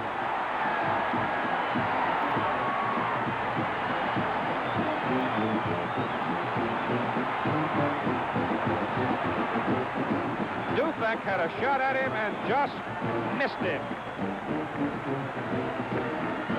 Griffin now 13 carries and 78 yards. What a gut-tough play that was. Great execution and great running. First down, Ohio State at the Michigan 11. Michigan leading 10-3 with 7:35 to go in the first half. Griffin again runs into the right side and gets to the 9. Rick Koshak, middle guard, 92, made the stop. Tim Davis out of there, hobbled off the field a moment ago. I think if Archie just kept that thing a little bit wider, he had a nice crack to the outside, but I think he was so determined to go in there and get 3 or 4 that he might have missed that hole just a little bit to the outside. He had some great blocking.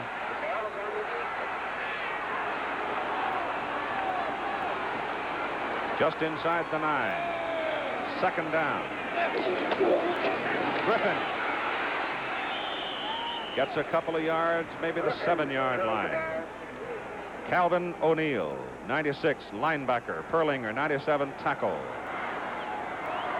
There, Bruce Elia, the man who intercepted Dennis Franklin's pass, which gave Ohio State possession at the Michigan 44. Elia was a fullback last year when Henson got hurt.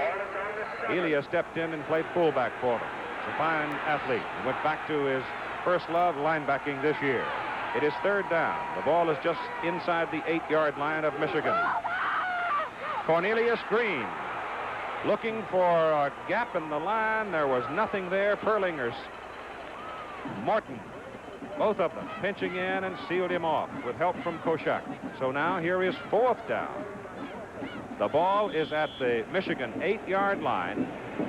4th down, they need 7 yards for a first down and 8 yards for the touchdown. If they go for the field goal, and they will, as Klaban comes in, it'll be a 25-yard field goal try. From the 15, Bashnagel gets another bad snap, but gets it down. The kick is up, and it is good.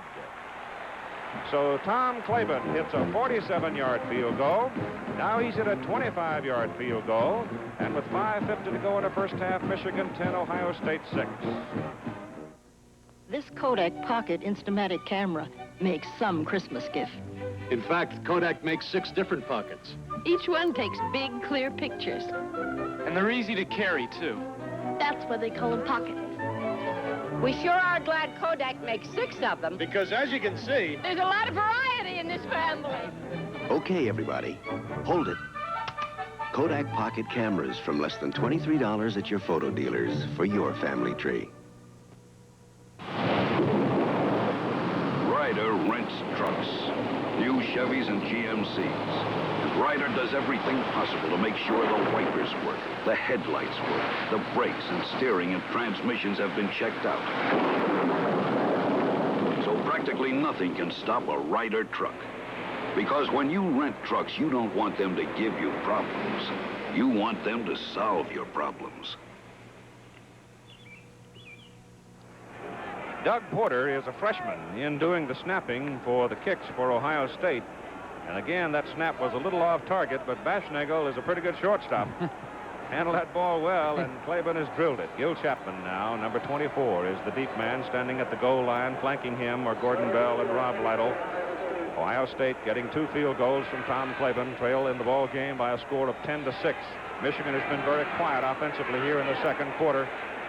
After dominating the first quarter, they bump together in the end zone, Bell and Chapman, and they will down it there, and Michigan will have the football, first down, at the 20-yard line. Watch Baschnagel here, number 48 Holder now. Watch him. Ball comes scooting back inside right at the shoe top.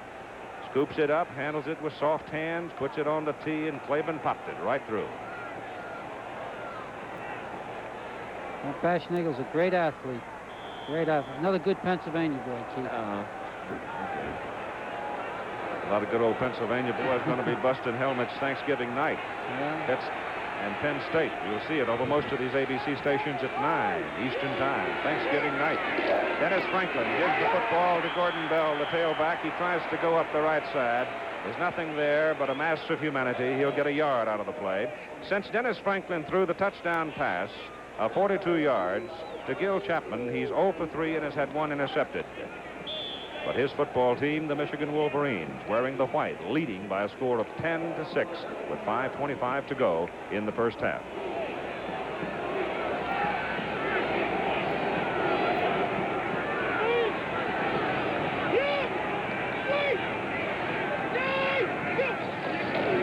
Franklin still got it.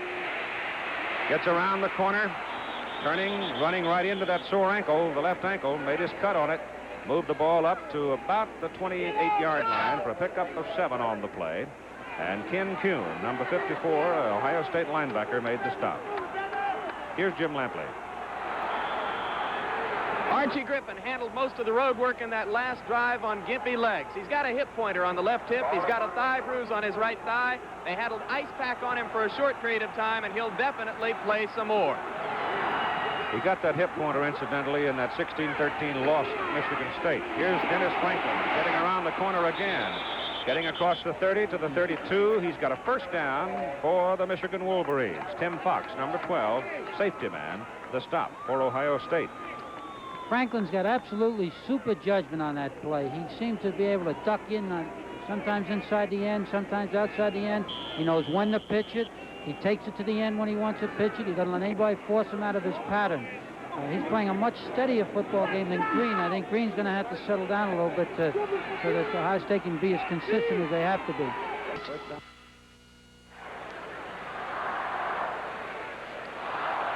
We're back at Ohio Stadium. The football is at the 34-yard line of Ohio State. Mike Lantry is in to try a field goal from the 41-yard line. That's a 51-yard field goal. Will he try for it against a 15, 20-mile-an-hour wind? Yep. It has absolutely no chance. The ball skitters off the foot, goes into the end zone, and Ohio State holds, takes over first down at their own 20-yard line with 1 minute, 11 seconds to play in the first half, and Michigan leading it 10-6. Okay, United, here it is, and it's not going to be easy. One call to United's Apollo reservations from you or your travel agent can handle some pretty snarly travel plans. All set, Mr. Martin. You've got a reservation, rental car, low-cal meal, and the same thing on to Denver. You got it. You got it, Mr. Martin. The spirit of United's friendship service. It's catching. I got it. The friendly skies of your land. Feel the spirit catching on now. United Airlines.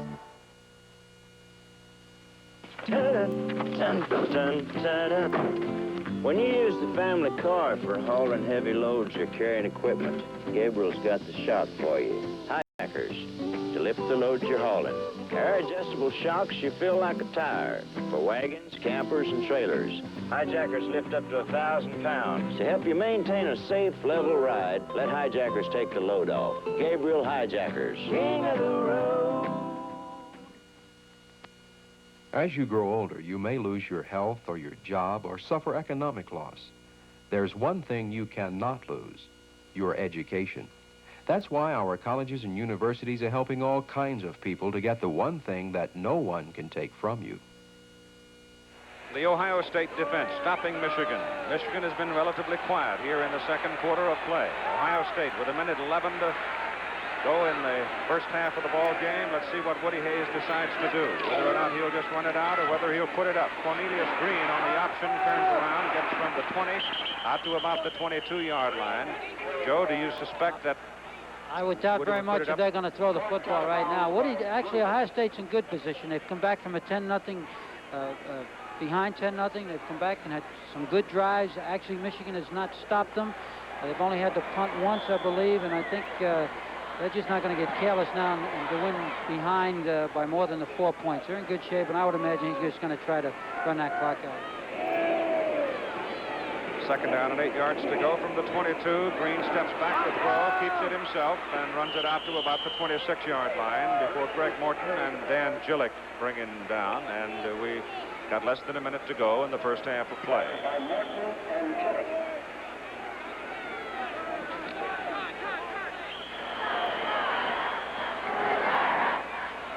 Now time called for a moment off the field.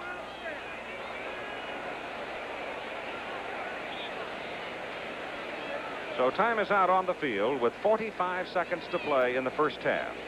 Michigan leading Ohio State 10-6. You know, a recent NCAA study revealed some interesting facts about participation by students in intercollegiate athletics and intramural activities. Probably no surprise to you, football has the most participants at the intercollegiate level, but cross-country, golf, soccer, swimming are fast-growing sports on campus. More students are taking part in some athletic endeavor than ever.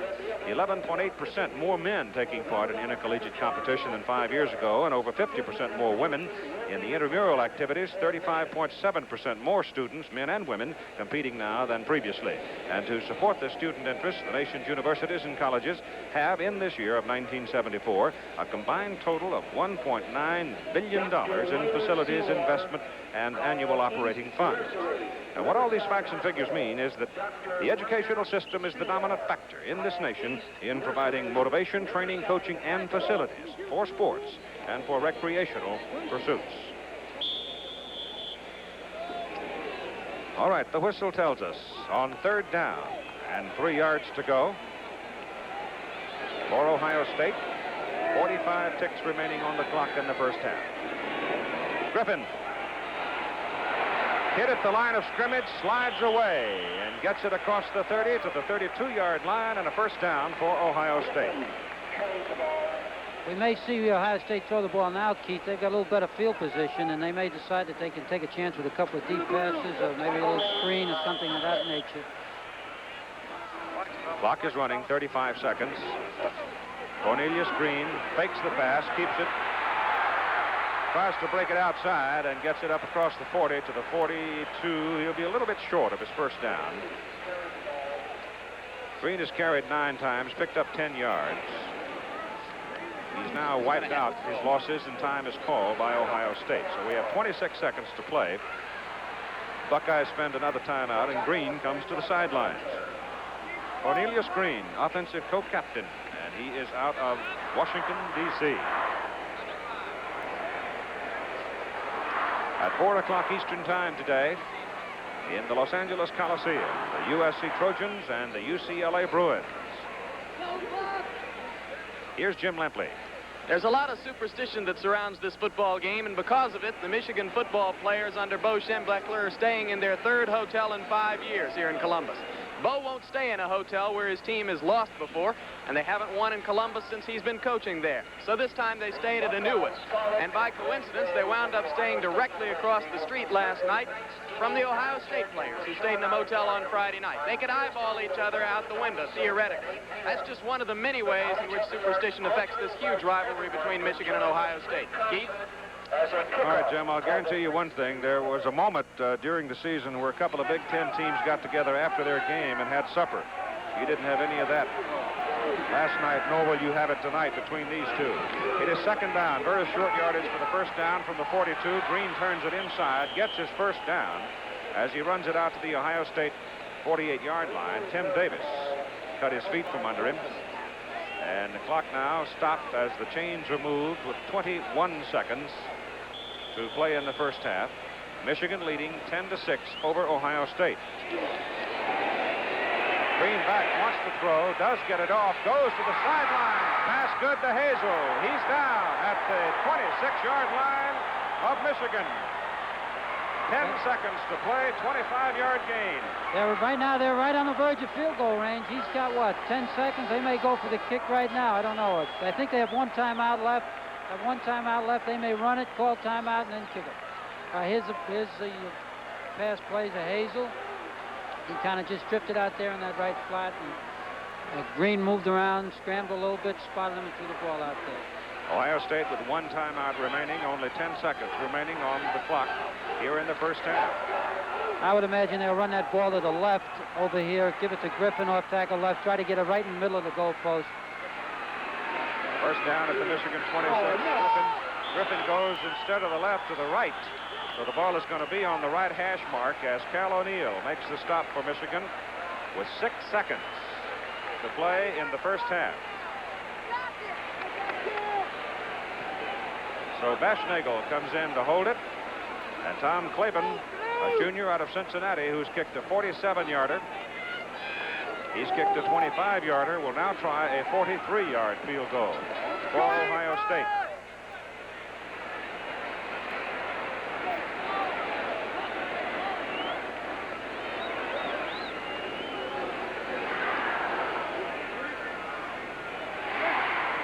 Here's Jim. There was a big groan on the Ohio State bench just then when Archie Griffin went the wrong way. Obviously, he was supposed to bring the ball back toward the middle of the field so they could get a better angle on the field goal. Griffin went outside instead of coming back that way, and everybody on the bench turned around and went, oh, no. Keith? Well, Klaban's a side wheeler. He wheels into it soccer style, so soccer kickers normally hook the ball a little bit anyway, so maybe it won't matter that much. We'll see. He's got the wind at his back. I find it very hard to fault Archie Griffin for anything. I don't blame you, Keith. 43-yard effort. High. He hooked it all right. He got it.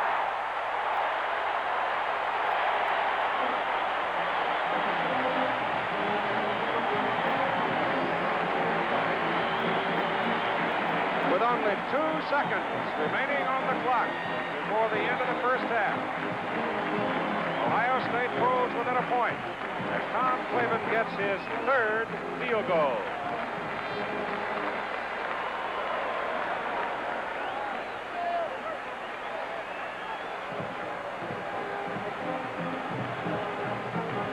Another look at it. Now watch Bashnagel, the holder.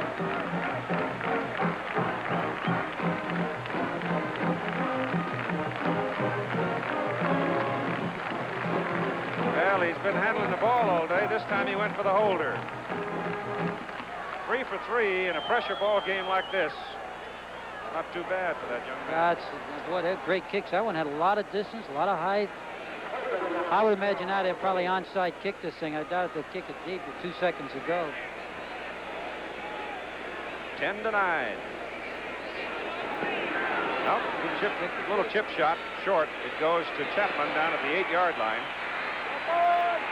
And Chapman is dragged down. And the first half is over. So after 30 minutes of football here at Ohio Stadium, we have just about what we expected. A struggle. The Michigan Wolverines, 10. Ohio State University, 9. And we have the bands representing both these great universities to perform at halftime for you. Now, let's go to Bill Fleming in New York. All right, thank you very much, Keith. And what an exciting first half it was between those two teams. And I can only say this, that it's always been exciting between Michigan and Ohio State. If you add up the scores in the last 5 years, you find out that Michigan, going into today's game, has 64 points. Ohio State has 63, and it's just that close right now. Let's take a look at some of the scores that we have right now. Iowa and Michigan State are waging quite a battle today. Michigan State went out 10-0, then fell back by the score of 14-10. Now regained the lead 24-21. Air Force and Notre Dame are playing today. Notre Dame leading by the score of 7-0. In the Tennessee-Kentucky game, Ricky Townsend of Tennessee, the barefooted kicker, has kicked a 25-yard field goal. In the first quarter, it's 3-0 Tennessee in that one. This game started early so that the players could watch the Ohio State-Michigan game, and Ohio U won it 35-0. That's a final. And finally, Yale over Harvard by the score of 7-0. You're watching another exclusive of ABC Sports, recognized around the world as the leader in sports television. We'll return for halftime festivities at the Michigan-Ohio State game. But first, let's pause for station identification. Burt Lancaster stars in Valdez is Coming, tonight on ABC.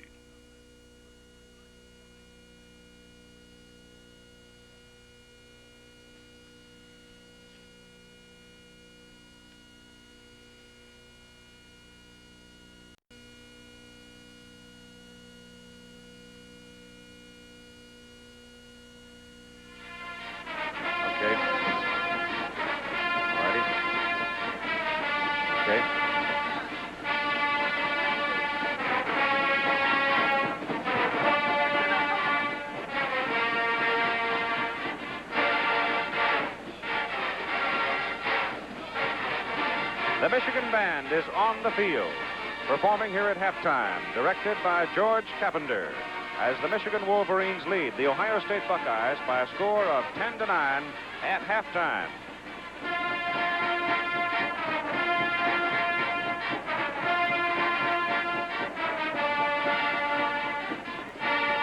Michigan getting on the board with this touchdown play, a 42-yard pass run play from Michigan quarterback Dennis Franklin. Took his time, hit Gil Chapman, number 24, over the middle. Chapman shaking off a tackle, took it in for the touchdown, just getting it into the corner. Here was a key moment for him as he was able to shake that Ohio State tackler, then got a good block downfield and took it into the corner for the touchdown, and the Wolverines had the score. That plus a 37-yard field goal, but Mike Lantry gave them a 10-0 lead. But now Tom Klaban has come back to kick 47, 25, and this 43-yarder to give Ohio State its total at halftime of 9 points, and that's where we are. 10-9, Michigan leading Ohio State here at Ohio Stadium. The day is perfect. Temperature about 60 degrees. You can't find a cloud, and it's a marvelous day for a college football game. What better game could you have than this one? Right now, let's rejoin the Michigan Band, directed by George Carpenter, and some music under the theme of Let's Dance, and it'll feature the music of Duke Ellington.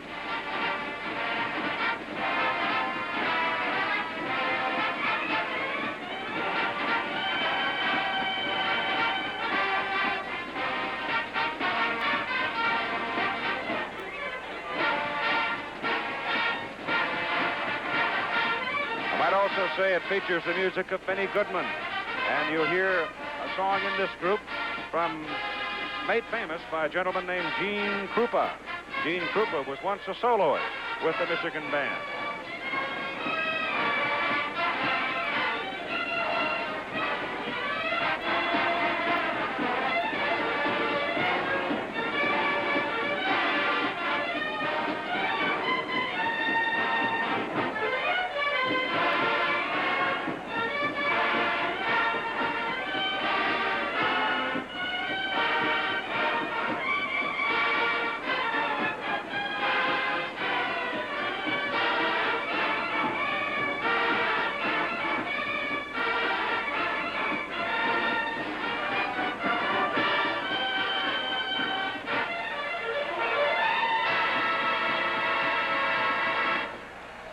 From the clarinets of Benny Goodman's famous Let's Dance. They'll move now into the formation and take us back to 1954, when at Michigan Stadium, the late Gene Krupa joined this great organization, and the music will be Sing, Sing, Sing.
Sing, sing, sing.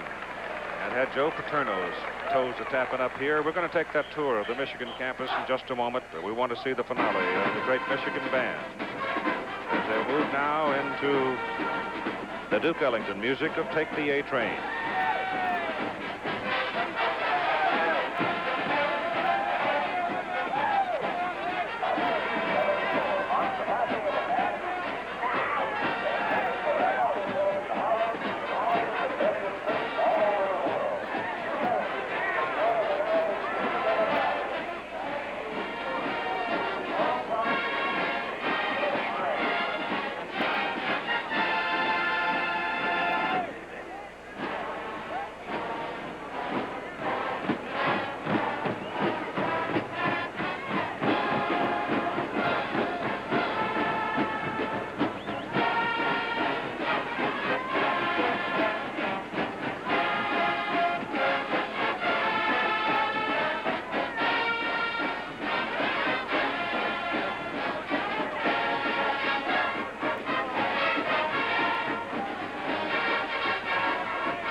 Duke, of course, and the music, Duke Ellington. It is not a salute to Wayne Duke, the commissioner of the Big Ten.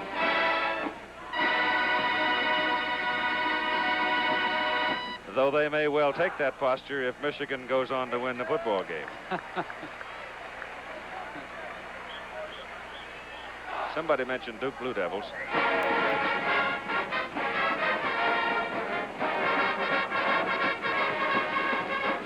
The Michigan band concluding its halftime performance under George Carpenter. Now let's join Jim Lemley. It is certainly no surprise to find many productive programs of research into the uses and misuses of the automobile at the University of Michigan.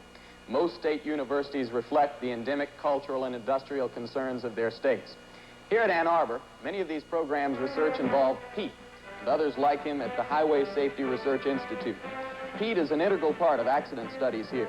He may well eventually be useful in helping to save thousands of lives. The Institute is a $3.5 million research unit funded by gifts, grants, and contracts from a wide variety of agencies and organizations. There are some 50 different research projects in progress here, including field studies of accidents, tests of human tolerance of impact, psychological tendencies of drivers, and various examinations of the performance of automotive equipment. The program is interdisciplinary, and the staff capabilities and methods employed here lend themselves to a number of other research areas, such as aircraft safety, urban transportation, evaluation of social change, and alcoholism.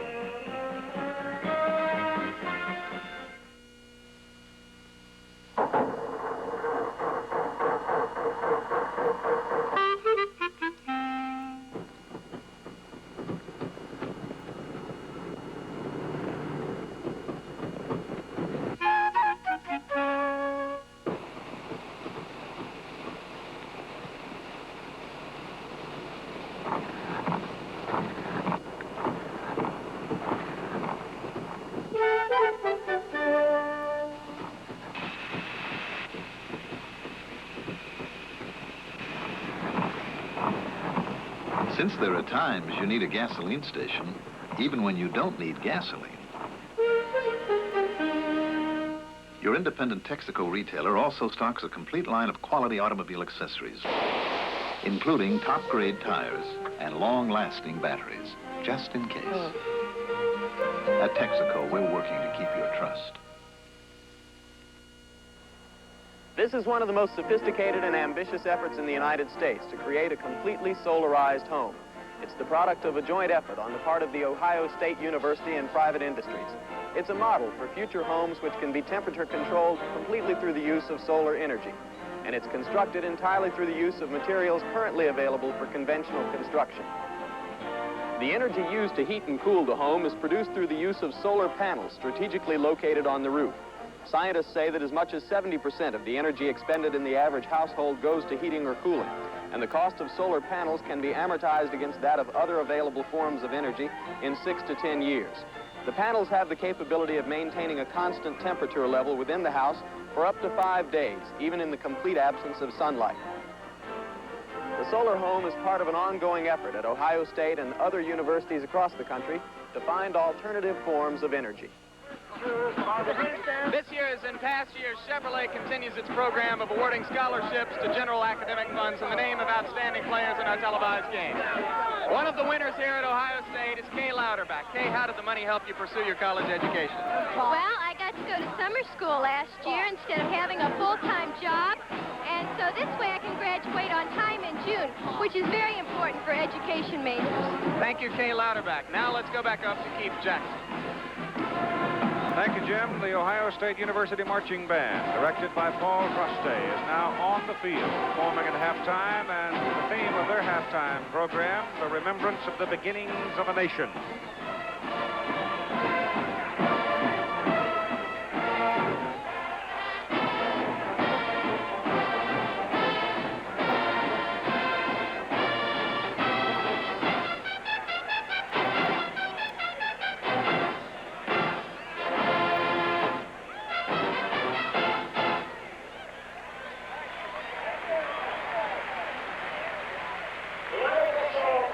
There's an interesting story. A young man that has joined the formation here for the halftime performance of the Ohio State University Band. Some of the bandsmen were out on the cement behind the stadium yesterday having a little game of touch football. And one of the boys broke an ankle. Greg Daniels of Shelby, Ohio, a math major who has never before marched in the Ohio State Band, but who has been a participant in it, is suddenly involved in what's happening here right now. And the reason Greg Daniels is worth noting is because he is blind, but a fine musician.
The Ohio State University Marching Band. The Michigan-Ohio State game brought to you by Ryder Truck Rental. If you need 1 truck, 10 trucks, or 100 trucks for a day, a month, or for years, remember, Ryder rents trucks. By the Miller Brewing Company, brewers of Miller High Life. If you've got the time, we've got the beer. By Chevrolet, you're invited to see Chevy's lineup for 1975 at your Chevy dealers now. Chevrolet makes sense for America. And by Texaco and the many thousands of independent Texaco retailers and distributors in all 50 states. With our halftime score of 10-9, let's turn for a moment to the head football coach at Penn State University, Joe Paterno. Get your comments off the first half and what you think might happen in the second half. Well, I thought it was a great first half. Both teams, of course, moved the ball much better, I think, than anybody expected. There was 1 punt in the first half, and I think we had maybe 23 first downs as opposed to only 25 in the entire football game last year. I think the thing that's going to happen now is 2 things. I think, number one, Michigan cannot kind of play it too tight. I think after they get that interception, after Franklin threw the interception, they've kind of settled down and just want to run the football. I think they've got to play a little looser than that. They can't play scared. They've got to come out and play it as if they were behind. And on the other hand, I think Ohio State has to be careful that they don't try to get back in a hurry. Just play the game they can play. They obviously have kind of started to get control of the football game. They look a little stronger as the game went on. They're getting stronger and stronger. And I think if they keep their poise and Michigan will go out and play this football game as if they were behind, we could have one great second half. Joe Paterno of Penn State University. With more than 88,000 people watching here at halftime, our score is Michigan 10, Ohio State 9, and we're just moments away from the second half. There's no living with inflation. There's no living with inflation. There's no living with inflation. Inflation. You can't live with it. You can't try to outwit it. Hedges don't always work. You have to stop it cold. Saving, not spending, is one answer. Everyone should try to use restraint and curb spending plans because there's no living with inflation.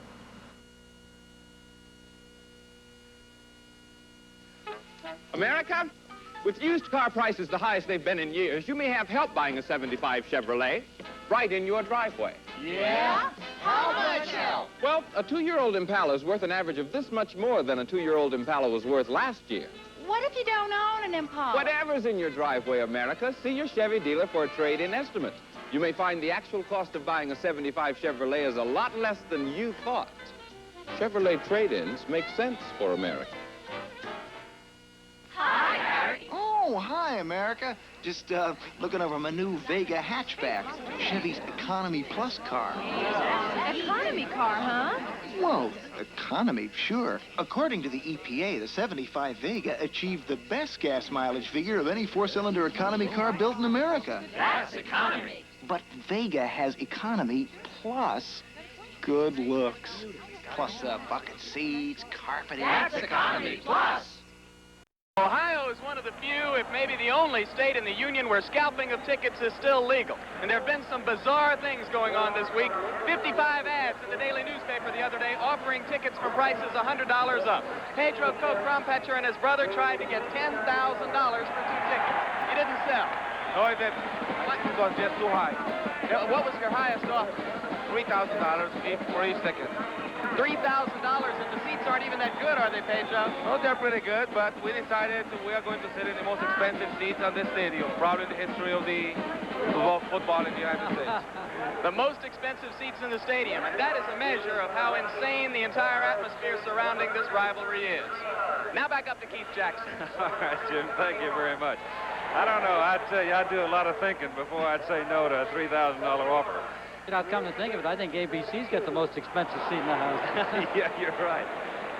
The halftime statistics, this is Keith Jackson along with Joe Paterno. Penn State football coach Jim Lampley, we're ready to go with the second half of play. And in the first half, they come off relatively even with Ohio State holding an edge. In time of possession, the turnovers evened out at 1 apiece. Offensive plays, Ohio State 37 and Michigan had 31. And on the scoreboard, where it is most important, they're also very even, with Michigan leading 10-9.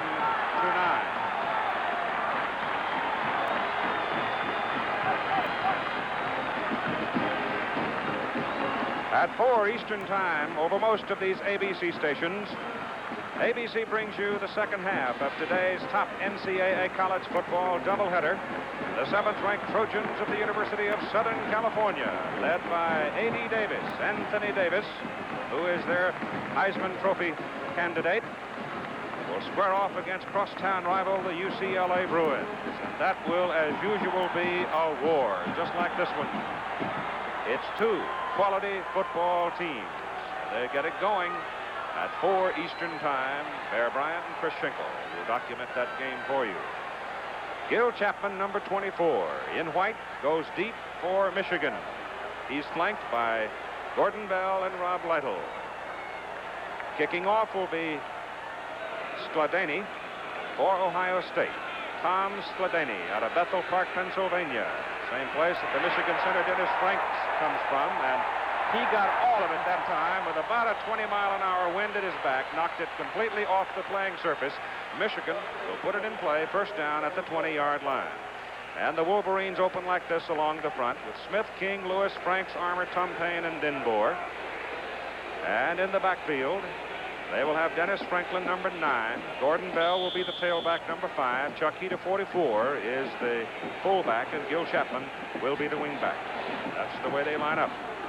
For Ohio State, defensively along the front, the 4 down men will be Van DeCree, Nick Bonamisi, Pete Cusick, and Jim Cope. And here we go.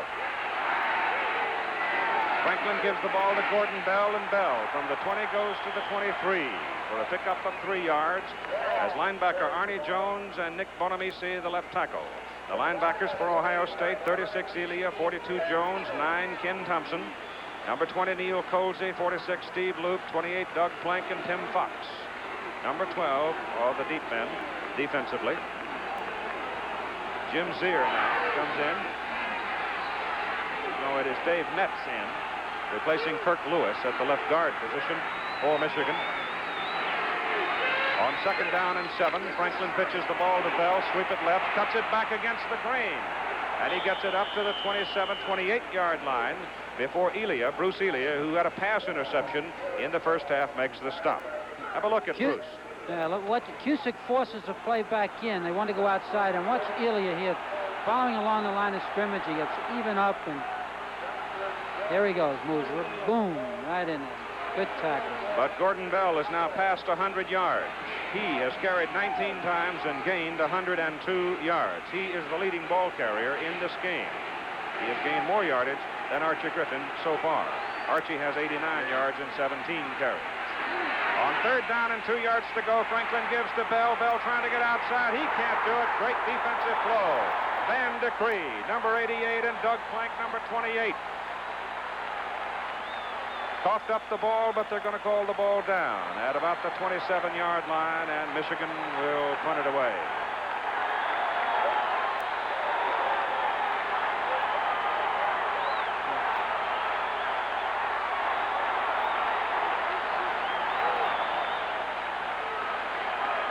This is the second punt in a ball game. Last year, they punted 12 times in this ball game. I kind of get the feeling at the moment that Ohio State is the one that's really breathing fire, but we'll see as we begin the second half. Great pressure on the punter, Anderson. John Anderson gets it off, a short kick. It goes to Bashnagel, and Bashnagel brings it back across midfield. Ohio State has the football, first down at the Michigan 48-yard line, 30 yards on the punt, and a 10-yard return. And along the front for Ohio State, it'll be France, Schumacher, Smith, Myers, Mack, Danley, Hazel. And in the backfield, it'll be Cornelius Green at quarterback, Archie Griffin at tailback, either Henson or Johnson at full. As soon as they break out, we'll detail it for you. And Bashnagel, the wingback. It'll be Pete Johnson, number 33, the big sophomore. He's a 246-pounder. First down at the Michigan 48-yard line. They go to Griffin, and he is nailed at the line of scrimmage, but he goes up over the top. He'll get a yard out of the effort, as Jeff Perlinger, number 97, was the man who put the pad to him. You see some scores from the other traditional games around the country. Dartmouth has jumped ahead of Penn in the second quarter, and Cornell and Princeton having at it. 0-0. Brown Maryland and Virginia, 0-0, and the Blue Devils are leading North Carolina 7-0. It is here at Ohio Stadium, 10-9, Michigan. As we start the second half on second down and 9, Griffin from the 47 to the 44 for 3 more yards. So he's got a total of 91 yards so far in the ball game. Keith, 93 yards. Looks to me as if Griffin is really hurting a little bit. He didn't hit that hole quite as quick as he should have, and it. I don't know whether, with that hip pointer, he's having a little trouble pushing off out of his stance. Well, he's got a hip pointer on one side and a bruised thigh on the other. But he's a package of determination. Here they go. Third down, 5 from the 44. Green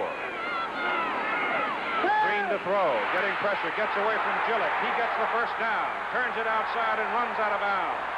Inside the 35-yard line, he gained 11 yards.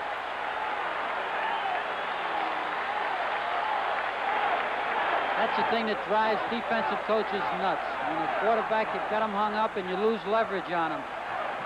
People on the backside contained, got a little careless, and if a kid as quick as Green, why, you're in trouble.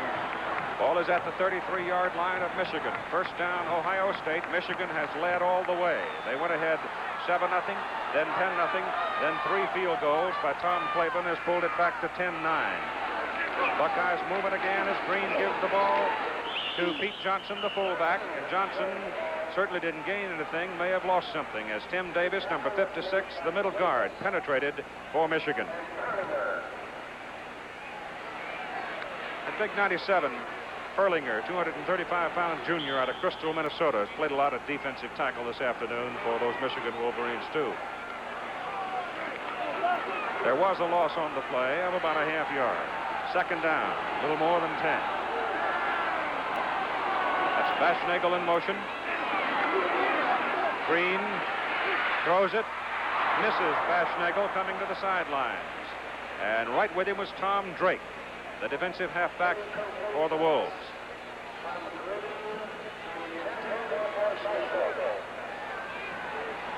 The Big Ten statement regarding the vote on the team to represent the Big Ten in the Rose Bowl. If Michigan wins or ties, the vote will be conducted by phone, probably decided right here at Ohio Stadium. If Ohio State wins the football game, the Big Ten athletic directors convene in Chicago tomorrow, and there they will cast their ballots. Green on third down, a little more than 10, tries to get out of it. He picked up yardage all right, down to about the 27-yard line before Carl Russ brings him down for Michigan, but he is short of the first down. So here quickly is Jim. You see the Buckeye leaves that are implanted on the back of the Ohio State helmets. They signify any kind of achievement on the football field that's worth noting. It can be a key tackle, it can be a long run, it can be an interception, it can be a key block. They are just like little yellow footballs that are on the back of the Michigan helmets, which also signify those kinds of accomplishments. Keith Jackson. All right, Jim, we're going to have another field goal by Tom Klaban. He's kicked 3 of them. He's going for his 4th, and it's a 45-yard effort with the wind at his back. He's got enough on it. It's good. He's 4 for 4. And Ohio State has the lead for the first time in the ball game. With 10 minutes and 9 seconds to play in the third quarter.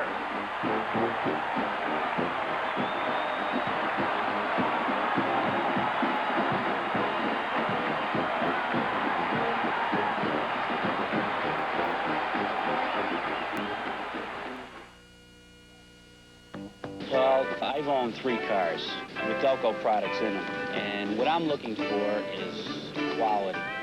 The Delco name really stands for quality. Delco speaks for itself.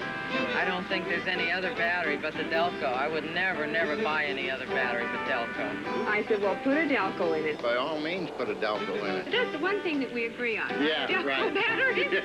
Look for Delco batteries in more cars on more corners. Let me tell you, survival in this tailoring business comes from knowing who you're sewing against. Like Farrah. How about that? Jackets now. As if I didn't have enough trouble just competing with Farrah slacks. Boy, are they giving me fits. Of course, Farrah's giving everybody else fits, too. Now, you see how those fit? Some fine piece of goods. Farrah slacks and jackets with Encron polyester. Everything about them looks tailor-made. Now, how are you going to beat that? I'll tell you one thing, that Brian Baschnagel is not only a great football player, he's a fine holder, and he's quite a cheerleader, too. As Ohio State kicks off, and they kick it deep. Skladany knocks it out of the end zone. And watch the emotion of Baschnagel after this kick. He's calling it before that ball's halfway there. He's also a good official. Yeah. Bob Fallon and his troops aren't having any of that. Don Mason's the umpire. Head linesman is Bill Filson. Gene Carabine is the line judge. Field judge is Otto Foles. The back judge is Donald Hakes. The old record, that is a new record, incidentally. The old record was Gary Carnes, most field goals in one game for Ohio State against Illinois back in 1966. Here comes Michigan now from the 20 as Dennis Franklin wants to put it up. Runs out of there. Gets it up to the 27.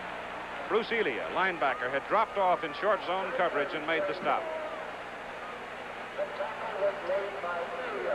Pete Cusick, I think, was the man that really put the heat on, and we've got a Buckeye down, shaken up on the play. That's number 42. It's Arnie Jones, a linebacker, who was coming from the other side, and he and Cusick got in there, and Arnie ran into something hard. Remember, USC and UCLA over most of these ABC stations at 4 today, Eastern Time. As the other half of the Rose Bowl struggle, let's have a look at Arnie, isolated here, and see if we can figure out how he got hurt. First contact. Then he takes second contact. He took a pretty good pop right there from that number 74, Kirk Lewis, knocked him down. And then he goes down a second time. And probably twisted a leg. Looked like he might have twisted a leg. And he's hobbling the left leg, and that's the one that was caught underneath the Michigan player. So Arnie is coming out for a moment. Going in to replace him will be number 55, Aaron Brown. Now, he is a freshman out of Warren, Ohio. And remember Joe Paterno when they said freshmen couldn't play varsity football? Don't remind me. I once said it. I've had to eat a little crow on that statement. We've got a 12-10 football game. Ohio State has the lead. Michigan with the ball. It is second down for the Wolverines. They need 2 yards for a first down. Give it away to Chuck Peter, the fullback, and he slants over the left side. Goes for the first down as he crosses the 30. He moved it in behind. Dennis Franks, the center, and Kirk Lewis, the left guard. The third quarter is a remarkable story for both these teams. Now, you can see Ohio State scored 107 points during the season, allowing only 3 points in the third quarter. And the 3 points that Ohio State just scored is the first time that Michigan has given up a single point this entire season in the third quarter. All right, it's first down at the 31-yard line for Michigan. Franklin gives to Heater again. Heater over the left side, hit by Pete Cusick. And the big guy from Lakewood, Ohio, that's up near Cleveland. Keith, that's the first time we've seen 2 wide ends. Michigan was in a different formation than they've been right now. They've had three wide receivers in the ball game at the same time. Maybe they're going to start throwing that football a little bit more. Peter got the better part of 3 yards, call it second down, and a long 7. Chapman and Smith both come way wide to the right. Keith Johnson is split off to the left side for Michigan as Franklin comes down the line with it. He's got no place to go, and Pete Cusick, number 71, knocked him loose from the football. He was down before the fumble. And Keith Johnson is down on the field, shaken up for Michigan. Gets up very slowly. So number 27, Keith Johnson, a junior out of Munster, Indiana, went into the secondary as a receiver and took a wallop. So time is out for the injured player for a moment. Linesman indicated a penalty. Looks vaguely familiar, that fellow does. Well, whatever. 8:19 to go, third quarter. It's Ohio State 12, Michigan 10. The colors in the XL100 are really alive. These TV cameramen rate RCA XL100 solid state color TVs. I like the realistic color on the RCA XL100, like the blue of the Dodger baseball caps against a green background. The color on the RCA XL100 really jumps out at you. More senior TV cameramen own RCA than any other color TV. The color in the XL100 makes you feel like you're right down here on the field. RCA XL100. Don't settle for less. To show how Bigfoot, the new Goodyear polysteel radial tire, helps reduce hydroplaning, where water builds up under the tread, we tested it against an earlier designed steel-belted radial. We photographed both tires rolling across a glass plate covered with water. On this radial, part of the tread lost contact with the glass. With Bigfoot, there's more tread on the glass because it has 8 wide grooves specially designed to help channel away water and improve traction in the rain. Bigfoot, a polysteel radial, only from Goodyear. We had no flag on the play. Keith Johnson helped off the field. It is third down and a very long 7 for Michigan from the 33. And Franklin to throw. Under pressure. Cannot go. Ohio State's defense, led by Jim Cope, forces Franklin out of the pocket. And they bring him down at the line of scrimmage. And now Michigan will have to punt the football into the wind.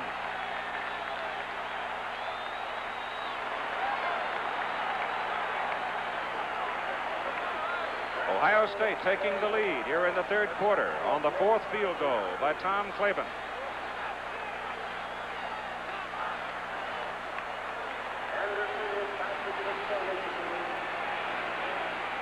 John Anderson with Jeff Logan deep for Ohio State. High, good kick. Hangs up there. Fair catch called at the 30. Fumbled it. Covers it.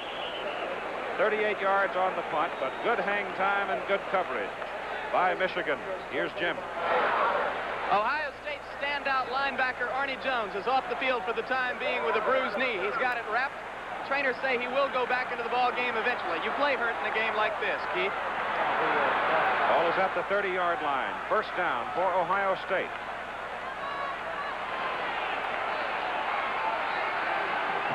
Got the go-ahead field goal. Last time they had the ball. Now let's see what Cornelius Green does with it. Gives the ball to Archie Griffin, hit at the line of scrimmage. He gets at least 1 yard, maybe a little more, before Perlinger. Jeff reached in, got a piece of him, and hung on. As Joe Paterno, who is our commentator and analyst today, pointed out early in the ball game, Griffin, very, very powerful thighs and legs. If you don't get a firm grip, he'll just run right through you. You cannot arm tackle him. Give him a yard. 2nd and 9.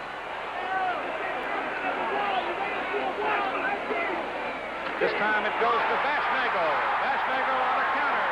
A wingback coming inside. Gets it to the 47-yard line and a first down for Ohio State. He gained 16 yards.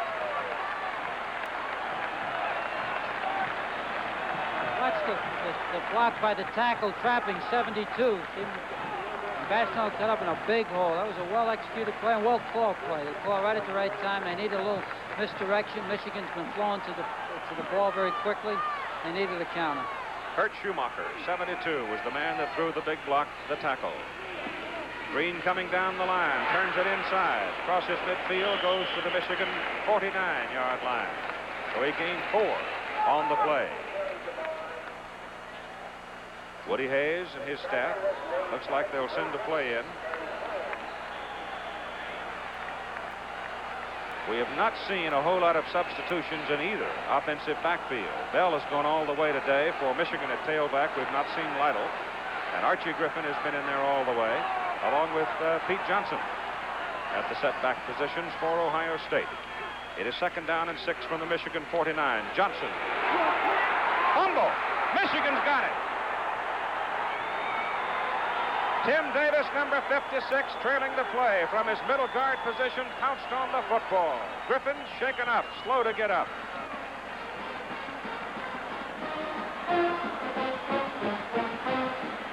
So Archie Griffin, who's playing bruised, took a wallop that time as he dove for the football. Ball was knocked loose from Pete Johnson, and Michigan comes up with a football, first down at their own 45-yard line. Wonder why football coaches go crazy. Well, it's a great opportunity now for Michigan. They have had little momentum since early in the second quarter. Ohio State leading at 12-10 with 5.5 minutes to go. And they give it to Chuck Heater. Boy, there is no room there. Aaron Brown, a 222-pound freshman from Warren, Ohio, playing at the linebacker position, was in the backfield. Let's go back a play and look at a fumble. Here comes Pete Johnson now, the fullback, number 33. That's Dave Brown, who knocked the ball loose from Johnson. And we come back now to live action on the field as Michigan has a second down and 9 from the 46. And Franklin's going to put it up. Passes away to the sidelines. The pass is complete to Jim Smith, and he's got a first down at the Ohio State 42-yard line. And number 67, Steve King, 6'5", 245-pound senior from Tiffin, Ohio, for Michigan, is down on the field. He was back pass blocking, and he's injured. We have 4 minutes and 50 seconds to play in the third quarter here at Ohio Stadium, and the Buckeyes lead the Wolverines 12-10.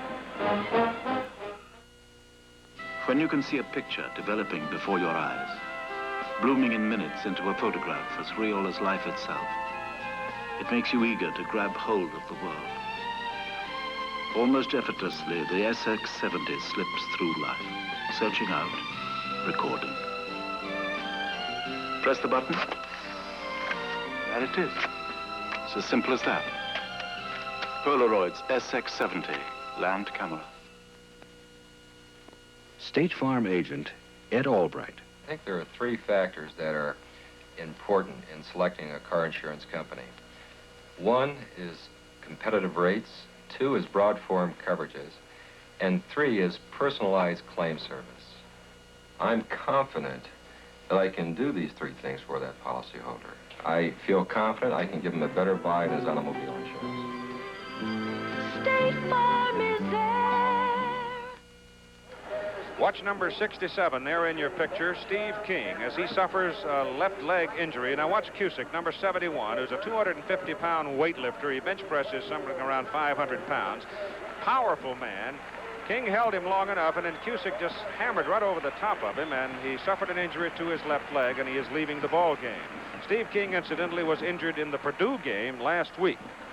So he is out of there right now, and Jim Hall, number 70, a 230-pound sophomore from Ypsilanti, Michigan, will come in to replace him, and the Michigan offense will miss King. But right now, the Wolverines have the football, first down at the Ohio State 42-yard line, with the Buckeyes leading 12-10. Bo Schembechler on the phones, talking, searching, and I'm sure hoping, as his ball club has it. Franklin, Heater, and Bell are the setbacks.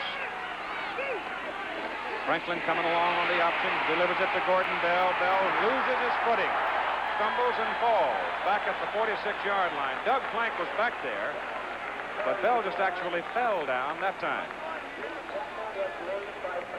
That's a problem running that option to the open field when they have that extra back out there. It's pretty tough to handle him.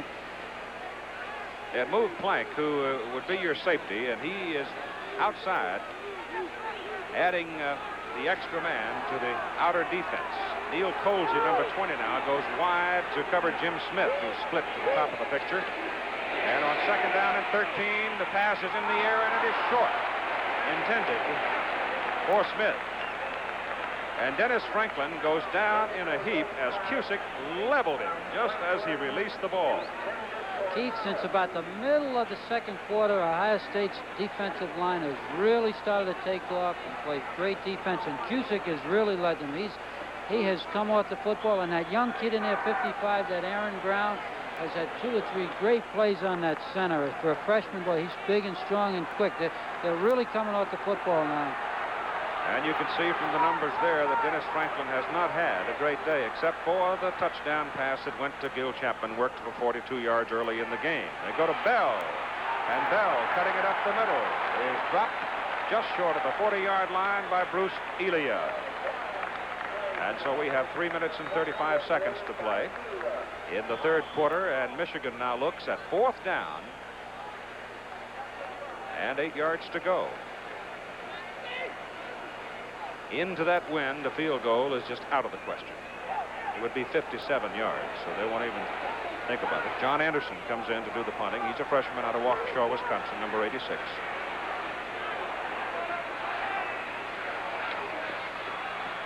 Has plenty of time, hangs it up there. Takes a good bounce for Michigan. And the Wolverines down the ball at the 6-yard line. And there Ohio State will have it after a 34-yard punt by John Anderson. He got just exactly what he wanted. Reverse action on the ball, and it is ruled dead. They'll move it at the 7 of Ohio State.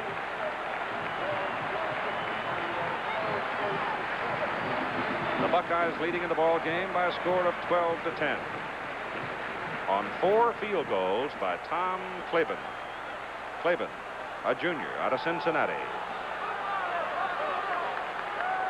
It is Green, Johnson, Griffin, Baschnagel, Hazel, the wide man. Green keeps it. Will lose a yard, maybe 2.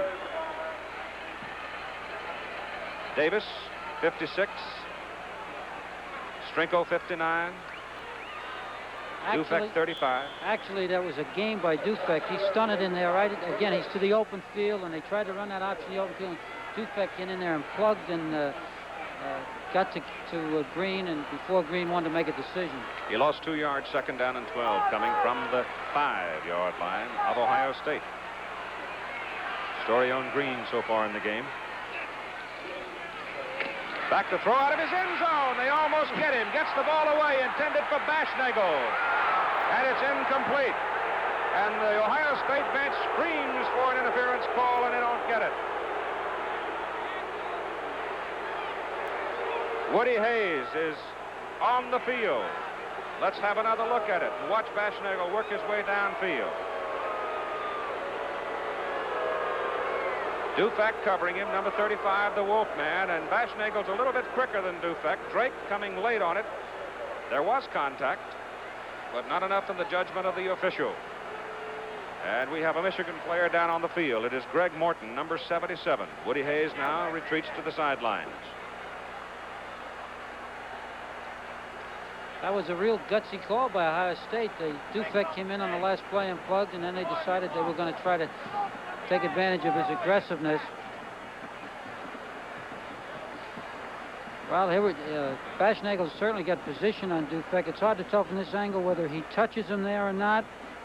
He's really not playing the football, Dufek. He's only concerned right now with Baschnagel, and it's a tough call. Now he looks, and if he shoves him there, which I can't tell, then I think we've got interference. But if he doesn't, let's see. Does he? That's close. It's one of those calls. Yeah, if his left hand is on top of him over there, then we've got interference. Yeah, but if it's hard to really tell, let's see now. Well, what would Ohio State-Michigan football game be without some moment of controversy?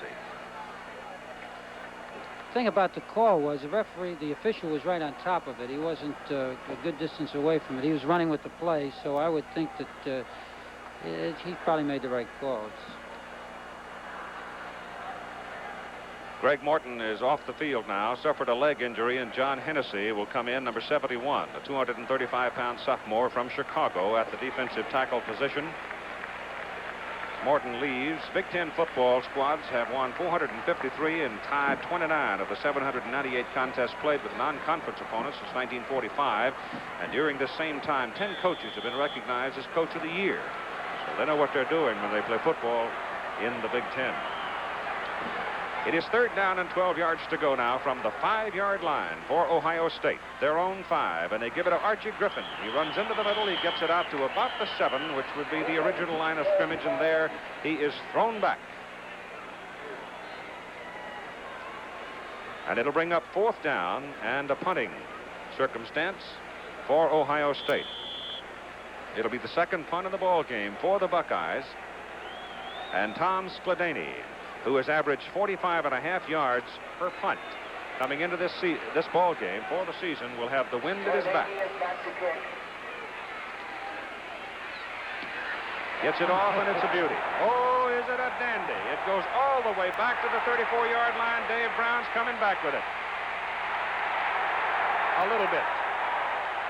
58-yard punt with a wind at his back and a 2-yard return by Dave Brown. And so out of the end zone, Skladany really nails one. The center, Steve Myers. This is the preceding play. Watch Myers. He gets into his man and he raises up, keeps that leverage, stays tight, and that's just a great play. Yes. They're playing for keeps. Drove him right in the ground, didn't he? He's a good one. Number 52. All right. Michigan has the ball. Let's call it the 36-yard line. Their own 36. We have a minute and 29 seconds to play in the third quarter. Ohio State leading 12-10. Aaron Brown at linebacker, who had moved up into the line, number 55, may have encroached on the play as penalty flags fly. Short yardage on the move by Chuck Heater. And we'll wait for the call. I'm pretty sure it was Brown didn't get back in time. It's 5 yards against Ohio State.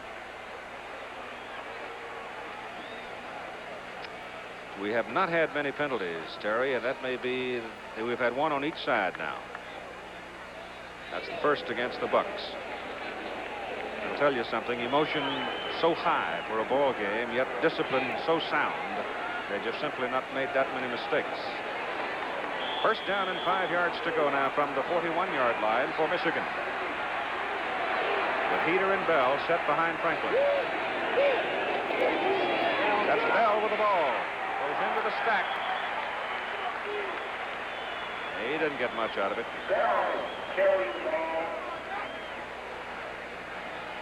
The Ohio State defense has adjusted very, very well. There again, Cusick just controlled. Take a look at Cusick here. He's just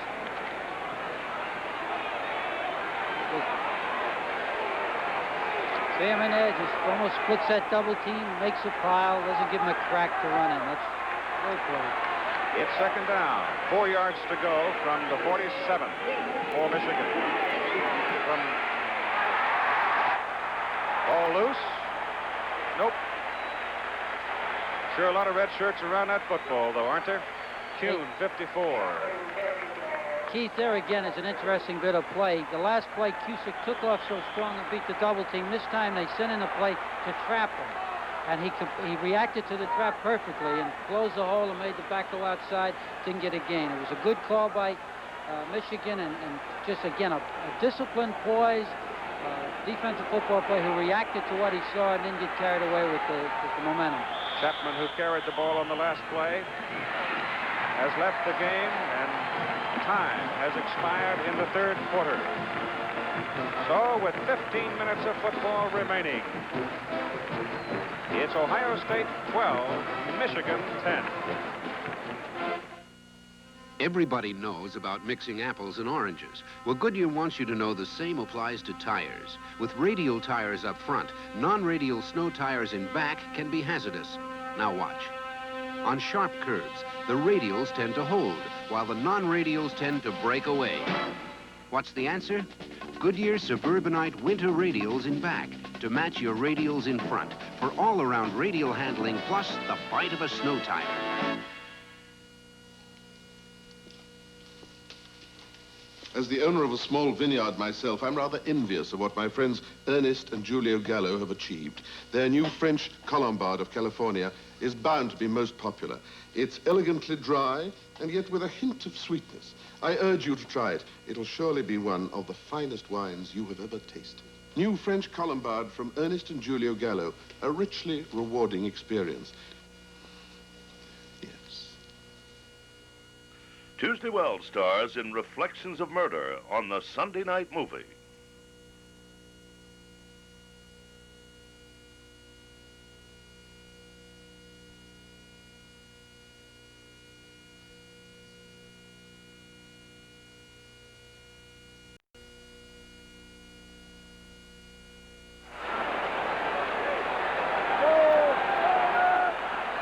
Going into this final quarter of play, very important factor as the teams reverse directions on the field. Michigan now will have the wind at their back. As Ohio State leads 12-10. It is 3rd down and 3 yards to go for Michigan. The ball at their own 43-yard line. Franklin keeps it. Turns the corner. He's got his first down. Dennis Franklin making that outside defender commit. Kept the ball and turned it in for the first down. And as you look at the third quarter statistics, well, the score tells you just as much as those numbers tell you. It is a very even football game. In the third quarter, the defense took over. Michigan gained only 35 yards. Ohio State only 48 yards. Franklin gives the ball to his fullback, Heater, on first down from the Michigan 47, and Heater works his way to midfield. Jim Cope, number 91, on the bottom of that pile for Ohio State. The ball is square at midfield. And we got a Buckeye hurt on the field. Time taken for just a moment. Nick Bonamici, a sophomore tackle out of Brentwood, New York, shaken up on the play and will come out of the ball game. With 14:22 to play, and Ohio State still leading it 12-10.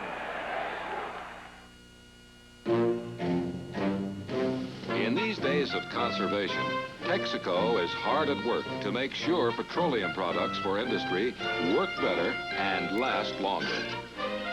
Without lubricating oils and greases, industry has a problem. But the right kind of lubrication keeps industry moving. Texaco lubricants also do a lot of different jobs.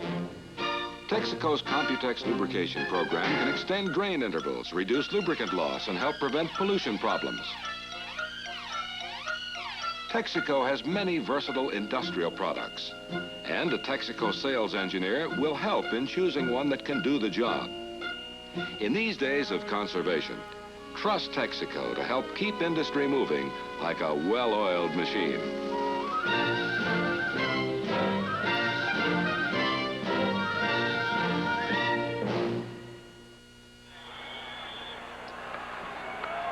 Well, here we are, second down.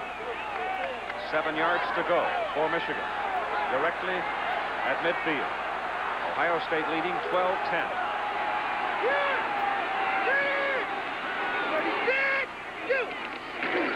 Gives to Gordon Bell, the tailback. And Bell has his legs taken from under him by Bruce Elia, linebacker who came firing in. There's Elia. He reads the play and plugs. Now, this is what Ohio State's going to have to do. They're going to have to get in there and stop Michigan now, not let them get in position for a field goal, because then they've got to play behind with the wind in their face, and they don't want to do that. They don't want to have to throw that football if they don't, in order to get caught up. Elia, 4 tackles, 11 assists, and 1 interception so far today. Third down and 7 yards to go. The pass is intercepted by Colsey.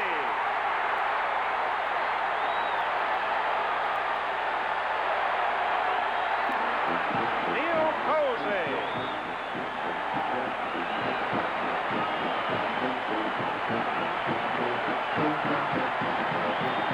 That shows you how important that play by Elia was. The fact that he forced Michigan into a passing situation.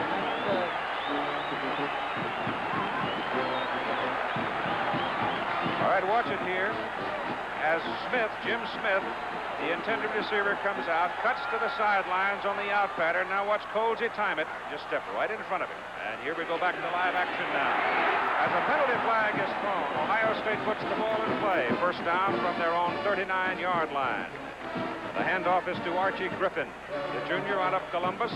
And normally when you get that kind of a flag thrown from that direction, it's holding. Tough penalty. Tough penalty. If the play stands, and it will not, they'll back it up. That would have put Archie Griffin over 100 yards for a 22nd consecutive ball game. Some of the scores from around the country. A 15-yard penalty backs Ohio State Tennessee and Kentucky at halftime with the Vols leading 13-0. Winner of that one will go against Maryland in the Liberty Bowl, which you'll see over most of these ABC stations. Ball is back at the 27-yard line for Ohio State. And they will have to go to the 49-yard line to get a first down as Pete Johnson runs it up the middle. I don't think Ohio State's going to get careless and just throw that football, even though they've got long yardage. They may go on a rollout, and if the guy's wide open, throw the football, or Green will run it. But I don't think they want to take a chance throwing that football on a passing down into that wind right now. It is second down and 20 yards to go for the Buckeyes.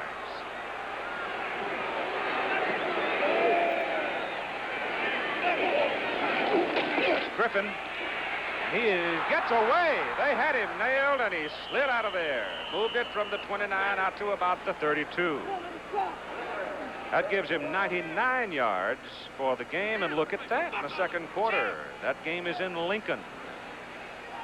And Nebraska goes into the Sugar Bowl against Florida, which you'll see over most of these ABC stations. Oklahoma will spend the holidays at home. It is third down and 18 yards to go for Ohio State. Green on a roll left, not going to put it up. He's hit as he tried to cut back against the green by Tim Davis and knocked down at the 35-yard line. That will bring up fourth down, and Ohio State leading in the ball game 12-10 with 11:35 to play will have to punt. Baylor and SMU, if the Baylor Bears win that, the Baptists are going to be in the Cotton Bowl for the first time in their history. It's kind of interesting to me. I would say so, because Joe Paterno's Nittany Lions will be in the Cotton Bowl New Year's Day. Here's the punt. Beautiful kick by Skladany. He is some kind of a punter. It is Brown trying to get running room back at the 10. He's back to the 12, and it's great coverage by Ohio State. 54 yards on the punt, and he hit it into a 20-mile-an-hour wind. A 2-yard return, and we've got 11 minutes and 6 seconds to play with the Bucks leading 12-10. The Paley's weevil. In one day, it can destroy the life of a young tree. An army of them can wipe out the very heart of a newly planted forest in a week. Dr. Norman Johnson, entomologist, Weyerhaeuser. He and his people are effectively battling the pesky Paley's weevil. They've found that dipping young pine seedlings in a special slurry just before planting provides protection. It takes a lot of extra care, and it costs millions of dollars to solve reforestation problems like these. But we figure it's worth every minute and every penny to start new trees and to keep them green and growing. Dr. Norman Johnson. He's curbed the appetite of the Paley's weevil and brought new life to the young pine forest. Weyerhaeuser, the tree growing company. All right, Michigan has the football. First down. They have marked it at the Michigan 13-yard line, where it is first down for the Wolverines. The wind at their back. Only 11 minutes and 6 seconds to play in the ball game, and Ohio State leading 12-10. Dennis Franklin gives the ball to his fullback, Chuck Heater, and he crosses the 15, gets it to the 16, maybe a little bit more than that. Elia and Cusick, who have been defensive giants for Ohio State in this ball game.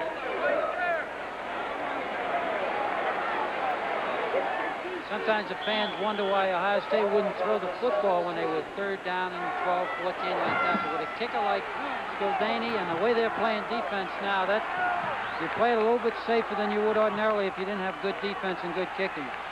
Heater gained 4 yards. Second down and 6. Franklin puts it up. Chapman's got it. He's in the secondary. First down at the 30-yard line. Tim Fox, number 12, the stop for Ohio State. 13-yard pickup. And an isolated look at Gil Chapman. They gave the linebacker the bait. They faked to the fullback, and the linebacker went up in there and left that alley wide open for Chapman. Ohio State's been playing so aggressively against the run. Michigan's got to do some of those things to keep those linebackers out of all the running plays. Ball is on the 30, first down. Remember, the wind is at the back. of Michigan, and Michigan has a fine field goal kicker in Lantry. And Ohio State leads by 2. There goes Bell on the pitch. He takes a wallop from Cope number 91 as he starts to turn the corner.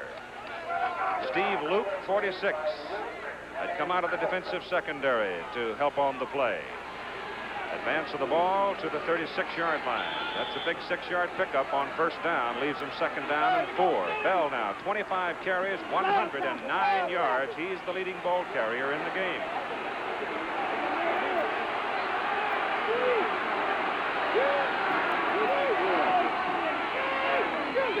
And we have Lytle in at the tailback position, but it is Chuck Heater, the fullback, breaking it over the right side. Running behind Pat Trumpain and Jim Armour. Fox and Elia bring him down. It's a first down for Michigan. 13-yard pickup for the fullback, Chuck Heater. Bob Lytle is in at tailback now, 190-pound sophomore from Fremont, Ohio. The ball is at the 48-yard line of Michigan. Wolverines first down. 9 minutes, 10 seconds to play in the game, and Ohio State leading by 2, 12-10.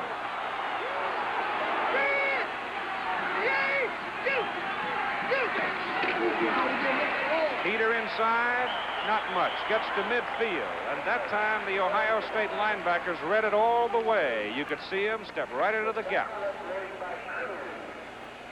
Elia, Kuhn, both those linebackers step right into the holes, and there wasn't any room for Heater to go that time. He got just on pure muscle and momentum of his offensive line 2 yards to midfield, where it is second down and 8. 8.5 minutes to play in the game.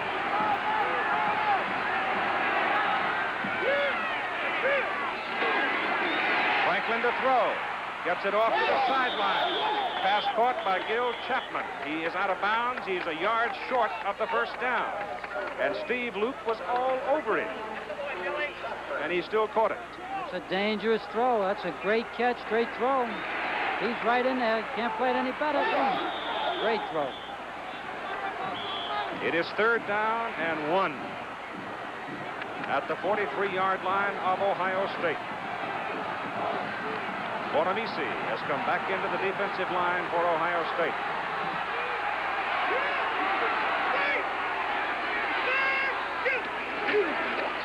Rob Lytle, first down for Michigan as he sweeps and just put his head down and reached the 39-yard line.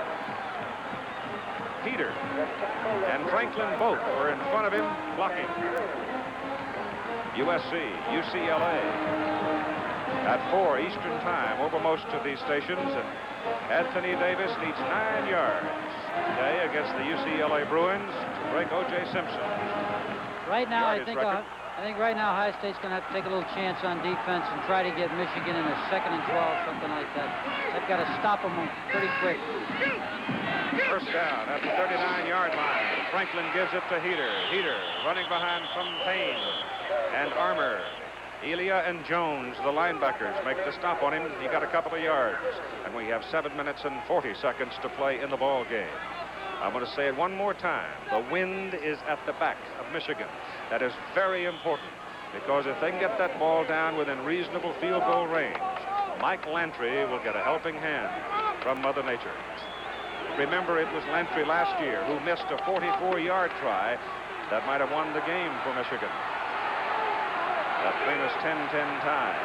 Second down and 8 yards to go from the 38-yard line. Franklin. Cusick clobbered him.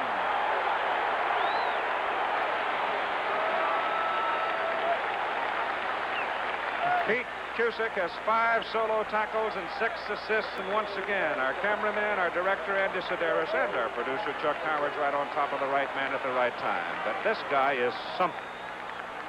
It's impossible to control him. I tell you, he comes off the football like that and drives into an offensive man. There are very few people going to be able to get him back at the line of scrimmage. That's crazy. He's just forcing that blocker back into the backfield. Big play here, third down and 12. Third down and 12 from the 41. Franklin's going to put it up. Goes with it to the sidelines to Lytle. Threw it behind him, and Lytle cannot catch it. And it is 4th down for Michigan. at the Ohio State 42-yard line.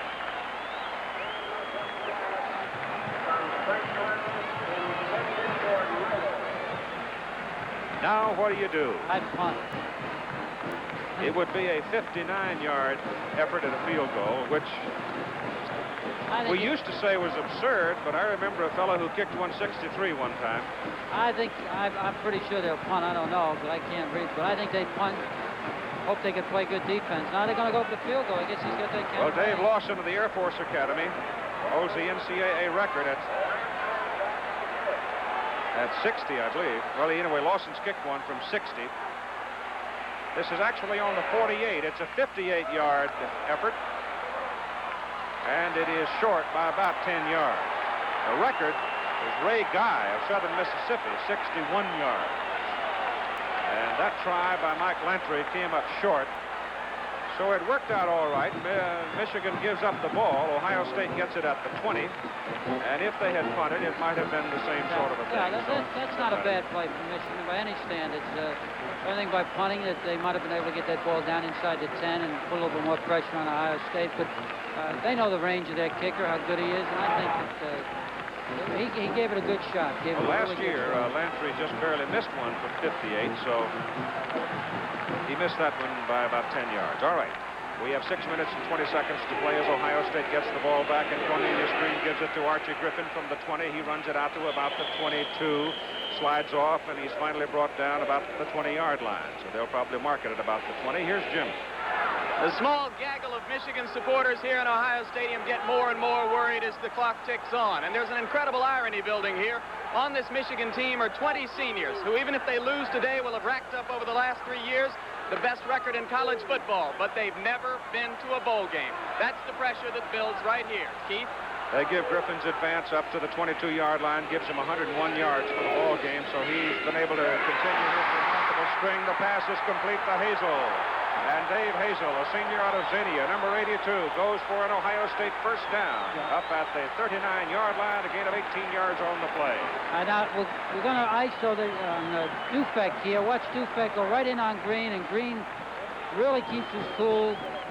He's out of the fake and just throws that thing right through his hands. A great play. I tell you, that's a clutch call, but it was one that Ohio State had to make. I think they had to have a first down, and I think it was a great call and a great play. It was a fine football. 5 minutes and 20 seconds to play in the ball game. Ohio State leading 12-10. Give it to Griffin from the 39-yard line. He wiggles out to about the 42 for 3 more yards. And that pass that Green just put up and completed to Hazel was his first completion in the second half.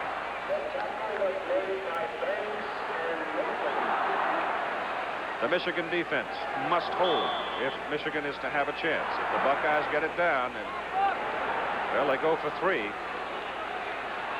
would give them a 5-point lead. 25 times this year, Ohio State has driven 70 or more yards to score.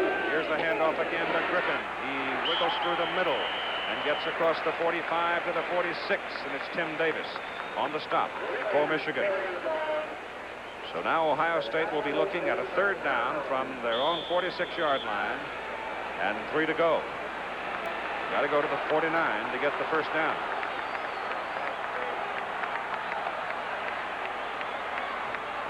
Third down and 3.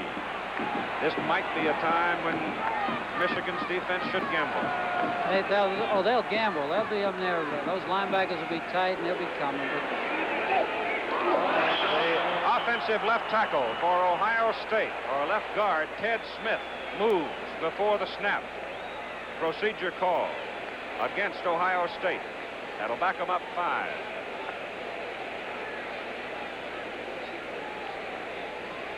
You see the time. 4 minutes and 3 seconds to play. And this is the time, if Ohio State's got anything that they haven't shown that they've saved, any kind of reverse or something, where they could maybe get that first down or without having to throw the football. I don't know whether they've got something special saved. Sometimes you save a play for just a situation like this. Third down and 8 from the 41. And give it to Bashnagel, cutting back on the counter, and the wingback gets maybe 2 yards, and that's all. And so Michigan holds them. It'll be 4th down. And Ohio State will have to kick it. It was Jeff Perlinger, number 97, who refused to move on that play. He did not take the fake. He just waited. Got his man. We were on the same page. They went with the counter. I thought maybe if they had a wide reverse, it might have been a little, helped them out a little bit there. All right, young Doug Porter, freshman out of Youngstown, comes in to snap the ball. Rob Lytle, one of the deep men, as Skladany does not get the big kick this time. It's going to be returned by Tom Drake for Michigan. And Drake brings it back to the 30, just outside the 30. That time, Skladany got 32 yards on his punt. Drake returned it 4. Michigan has the ball with 3 minutes and 5 seconds to play in the game, trailing by 2. We checked with our broker, and our broker... Time would be the ally of Ohio State. Perhaps not yet. Michigan has the ball. Call it the 30-yard line. First down. Lytle is the tailback. I wonder if Bell was hurt. Will throw it. Pass going deep for Chapman. Too long. Incomplete. He went for the bomb and was not close. And Cusick was all over him. I don't think they want to just come out and start throwing that football right away. I mean, you know, all the time. I think he's got a lot of time, 2 minutes and 58 seconds. Got all that timeouts left. They got plenty of time to put together a good drive, get them in field goal position. In fact, I think right now maybe they'd go with the draw or some play that would get them maybe 5 or 6 to put a little pressure on that Ohio State defense. Give them a 3rd and 4, 3rd and 3. Right, Bell is not injured. Weary, but not injured. Lytle in fresh. Big, strong runner at tailback. Franklin will throw again. Gets it up. Throws for Smith and missed him. Jim Smith, the intended receiver. And again, Cusick is after the quarterback. And have a look at Cusick, number 71.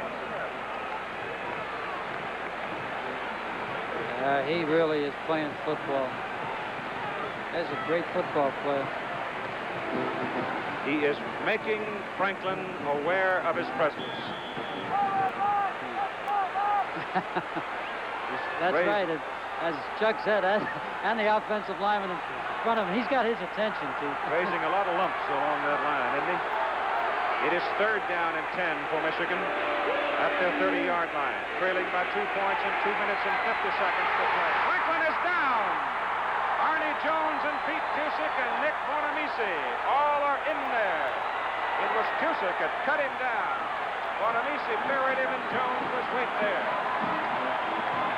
The ball is back to the 20-yard line. It'll be 4th down, and Michigan will have to punt with only 2 minutes and 31 seconds to play in the game. And I don't know about you, Coach Joe Paterno, but Pete Cusick gets my vote as the defensive player of the ball game. Well, he has played a great game, but the other tackle on that one had a great play, too. He played awfully well. I tell you, we came into this ball game, everybody talking about the Michigan defense, and Ohio State's defense was suspect, but they have played a great game except for that one pass. Anderson's punt, nobody. Back to return it for Ohio State. The Buckeyes will let it roll. And it rolls dead at the Ohio State 25-yard line. 55 yards on the punt, with only 1 minute and 59 seconds to play in the ball game. Ohio State has the football, and they have the lead by a score of 12 to 10. If Ohio State hangs on to win the ball game, the athletic directors of the Big Ten Conference will all fly to Chicago. They will meet there tomorrow, and there they will cast their ballots for the team to represent the Big Ten in the Rose Bowl against the Pacific 8 champion. And coming up at 4 o'clock Eastern Time over most of these ABC stations, USC and UCLA will start their annual struggle to determine the Western host team. Tom Klaban with 4 field goals. You saw him there just a moment ago. They give the ball to Pete Johnson. The Michigan defense swarms on him at the 26-yard line. A gain of 1 yard. And now Michigan will have to start spending some of its timeouts. You have 3 per half. That's the first one. Michigan now with 2 remaining timeouts. 1 minute and 51 seconds to play in the football game. Ohio State 12, Michigan 10, and we'll be right back. The practical size compact car with room for 6 and an economical 6-cylinder engine. You know, some car makers are sounding like they invented it this year. But Chevy's had one like that for 14 years. The Nova. And this year's Nova, with its dramatic new look, is beautiful proof that we've done our homework on compacts. It'll cost you more to buy than last year's Nova, but it could cost you less to maintain. You see, Nova has a series of engineering improvements designed to reduce maintenance expenses. In 50,000 miles of driving, you could save $300 on scheduled maintenance, like oil changes, lube jobs, and engine tune-ups. And one more thing. In most cases, today's used car values are the highest they've been in 15 years. With your trade-in, a new Nova could cost you a lot less than you'd think. The practical Chevy Nova, looking better all the time. Act now. See your Chevy dealer. Dennis Franklin, frustrated on the sidelines. The Michigan quarterback, watching, hoping that lightning will strike in the favor of the Wolverines. Only a minute and 51 seconds to play in the football game. Second down, 9 yards to go. Ohio State owns the ball at their own 26-yard line. It's given to Bashnagel. The wingback reversing gets it out to the 30. Jeff Perlinger, 97, on the tackle. It will be third down for Ohio State and 5. USC and UCLA at 4 o'clock over most of these ABC stations. The Trojans and the Bruins. You see John McKay. He goes against young Dick Vermeil, the new head coach of the UCLA Bruins. UCLA, a ball club that has been wrecked by injuries throughout the season. USC, slow to get on track, losing their opener against Arkansas. But the Bruins have come back to play steady football. The Trojans have been most impressive. In this game, Anthony Davis needs 9 yards to break O.J. Simpson's total yardage record at the University of Southern California. It will be a great one, and you'll see it at 4 o'clock Eastern Time over most of these ABC stations. Here at Ohio Stadium in Columbus, Bo Schembechler stands and watches. There isn't a thing else that he can do except think. Ohio State owns the ball, third down and 5. Actually, if they can stop him now, make him kick and get any kind of a return, they're still in pretty good position. A minute and 43 seconds to play in the game. Ohio State leading 12-10. Green rolling, caught, dropped for a loss. Back at the 22-yard line. Tim Davis, number 56, who's been an outstanding football player. Number 77 for Michigan, Greg Morton, right there with him. And now Ohio State backed up to its 22-yard line. On fourth down, will have to punt it. Tom Klaban, number 6 from Cincinnati, Ohio. 4 field goals, 4 in a row, to give Ohio State the lead, 12-10. Skladany, the punter, in now. Dave Brown is deep. Big rush. No roughing. Fair catch. Michigan has the ball. First down at the Wolverines' 47-yard line. Into the wind. Skladany got only 30 yards on the kick and 57 seconds to play in the game. Calvin O'Neill comes boring in, and he decks the kicker, but an official was standing right there. Now, depends on where that kicker's foot was. Here's the punt. Almost. Here comes O'Neill. Foot was down. I don't think he roughed the kicker. No, I think he missed him. All right, Michigan's last chance. Their 47-yard line. 57 seconds to play. 2 timeouts remaining. Franklin puts it, throws for Smith. He's got it at the 31-yard line of Ohio State. First down. Clock stops as they move the chains. 52 seconds to play. They took the slot back and brought him inside, and then brought Smith in right almost just as a trail kind of pattern, a turn in, and he picked the right guy. He had a choice of either hitting Chapman or hitting Smith, and he picked the right guy. Ohio State leads by only 2. Franklin goes to the sideline, stops the clock. Sent Smith in that direction. And now you see 46 seconds to play on 2nd down and 10 from the 32-yard line. The ball is closer to the 32 for Michigan. I think Michigan's got one timeout left. Is that right? One timeout remaining. They're in pretty good position here. Now they can throw and maybe run one in there and call timeout after the run if they want. They'll still be in pretty good position to kick for that field goal.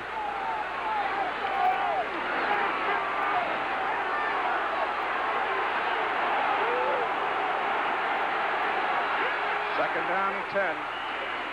Franklin gives it to Lytle. He breaks it over the middle. He's down to the 22-yard line before Fox brings him down. Close to a first down. And that will stop the clock again with 39 seconds.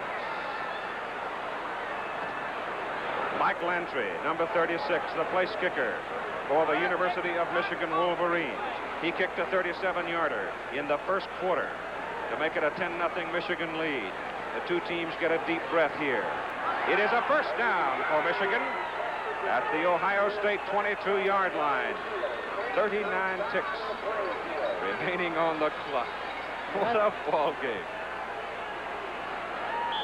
That clock starts as soon as the official walks away from that ball, even after a first down, and Michigan better get up on that line of scrimmage. Mike Lantry, who had a chance to win it last year, may get his chance again this year for Michigan.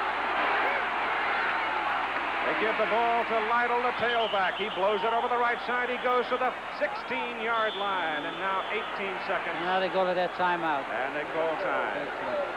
Let's go to Jim. I'm not on camera. Once again, the pressure is apparently coming down on the shoulders of Mike Lantry, the Michigan field goal kicker. Remember that twice in the last 5 minutes a year ago, Lantry missed field goals that would have won the ball game for Michigan and sent them to the Rose Bowl. Remember that he hasn't had a great year this year. Before last week, he was 4 for 13 on the year, and the Michigan coaches were worried about his kicking. Remember that he's missed his last 2 attempts today. Both of them were long ones. Now back up to Keith Jackson. It will be a 33-yard try as Mike Lantry has come on. He will kick out of the hold of Tom Drake. He's a remarkable story. He is from Oxford, Michigan. He was a walk-on. He just showed up one day and said, "Coach, I want to play football for you." He, right now, might very well write his name indelibly in Michigan football history. One of the richest collegiate history books of them all. He is a left-footed kicker. He is a senior. He has a 37-yarder. This one is from 33 yards. The wind is at his back. Only 18 seconds to play in the ball game. The placement is good. The kick, it is up. It is no good.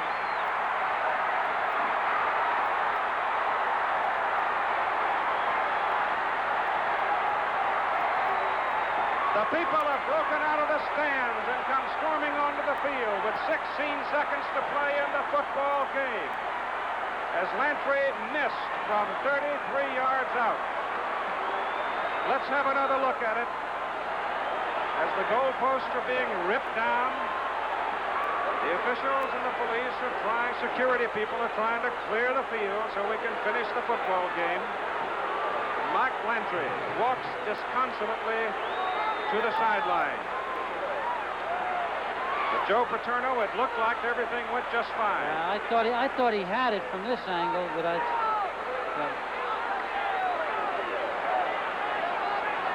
Keith, I just want to make one comment on what a great college football game this is, and regardless of winning or losing, it's been enough glory on this football field today for 2 squads. It's been a great football game and a lot. All right, let's have another look. And we're going to be, as we look at it, a little bit of an angle now. Here's the snap. It is good. Drake's hold is just fine. Lantry's kick is in the air. And it is up in the air with the wind carrying it. Well, it's impossible to tell from this angle. He missed it to the left side, so apparently the ball had not crossed when it veered just to the outside of the uprights, and it's got to go in between the uprights, not over them, but in between them. It was waved off by the officials as no good. Now the field has been cleared, and we have 16 seconds to play in the game. And it will be 16 long, hard seconds for Michigan. We'll have the Prudential College score show for you right after our ball game, and then at 4 o'clock Eastern Time, USC and UCLA over most of these ABC stations as Cornelius Green takes the snap, falls down, 2 ticks on the clock, and then a penalty flag is dropped by the official. But everything is academic, I would think, from here on, as Ohio State leads 12-10. Mike Lantry with a chance to win it for Michigan, missing from 33 yards. Now remember, the athletic directors of the Big Ten Conference are to come into Chicago tomorrow and vote. And one more look at it, there is absolutely no way to tell from here as to where the ball was over the crossbar.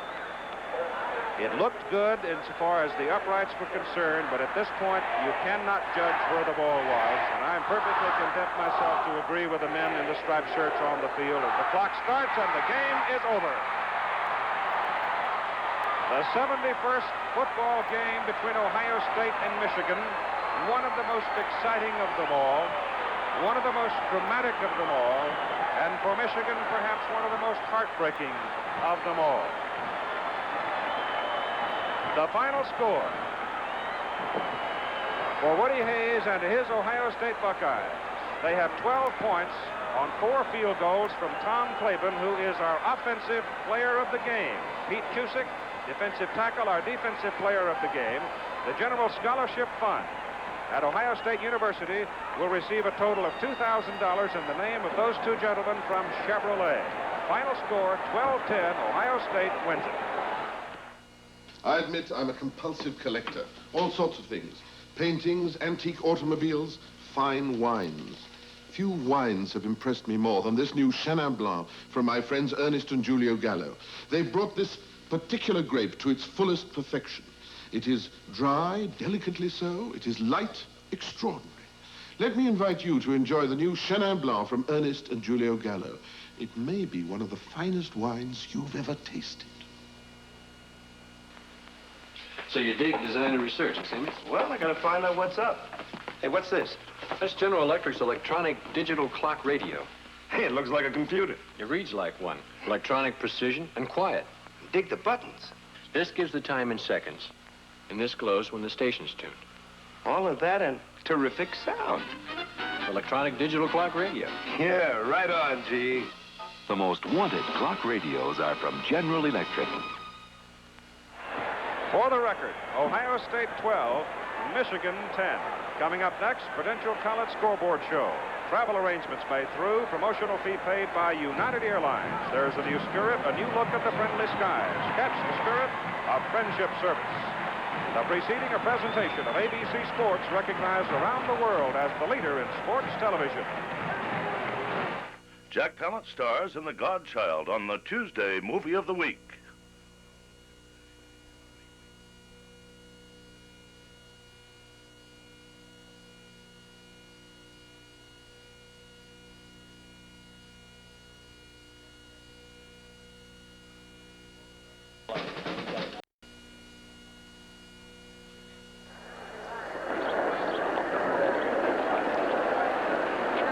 With 10 minutes and 20 seconds to go in the third quarter at Columbus, Ohio, Tom Klaban came in to try this field goal for the Buckeyes, a 45-yard attempt, and Ohio State was trailing 10-9.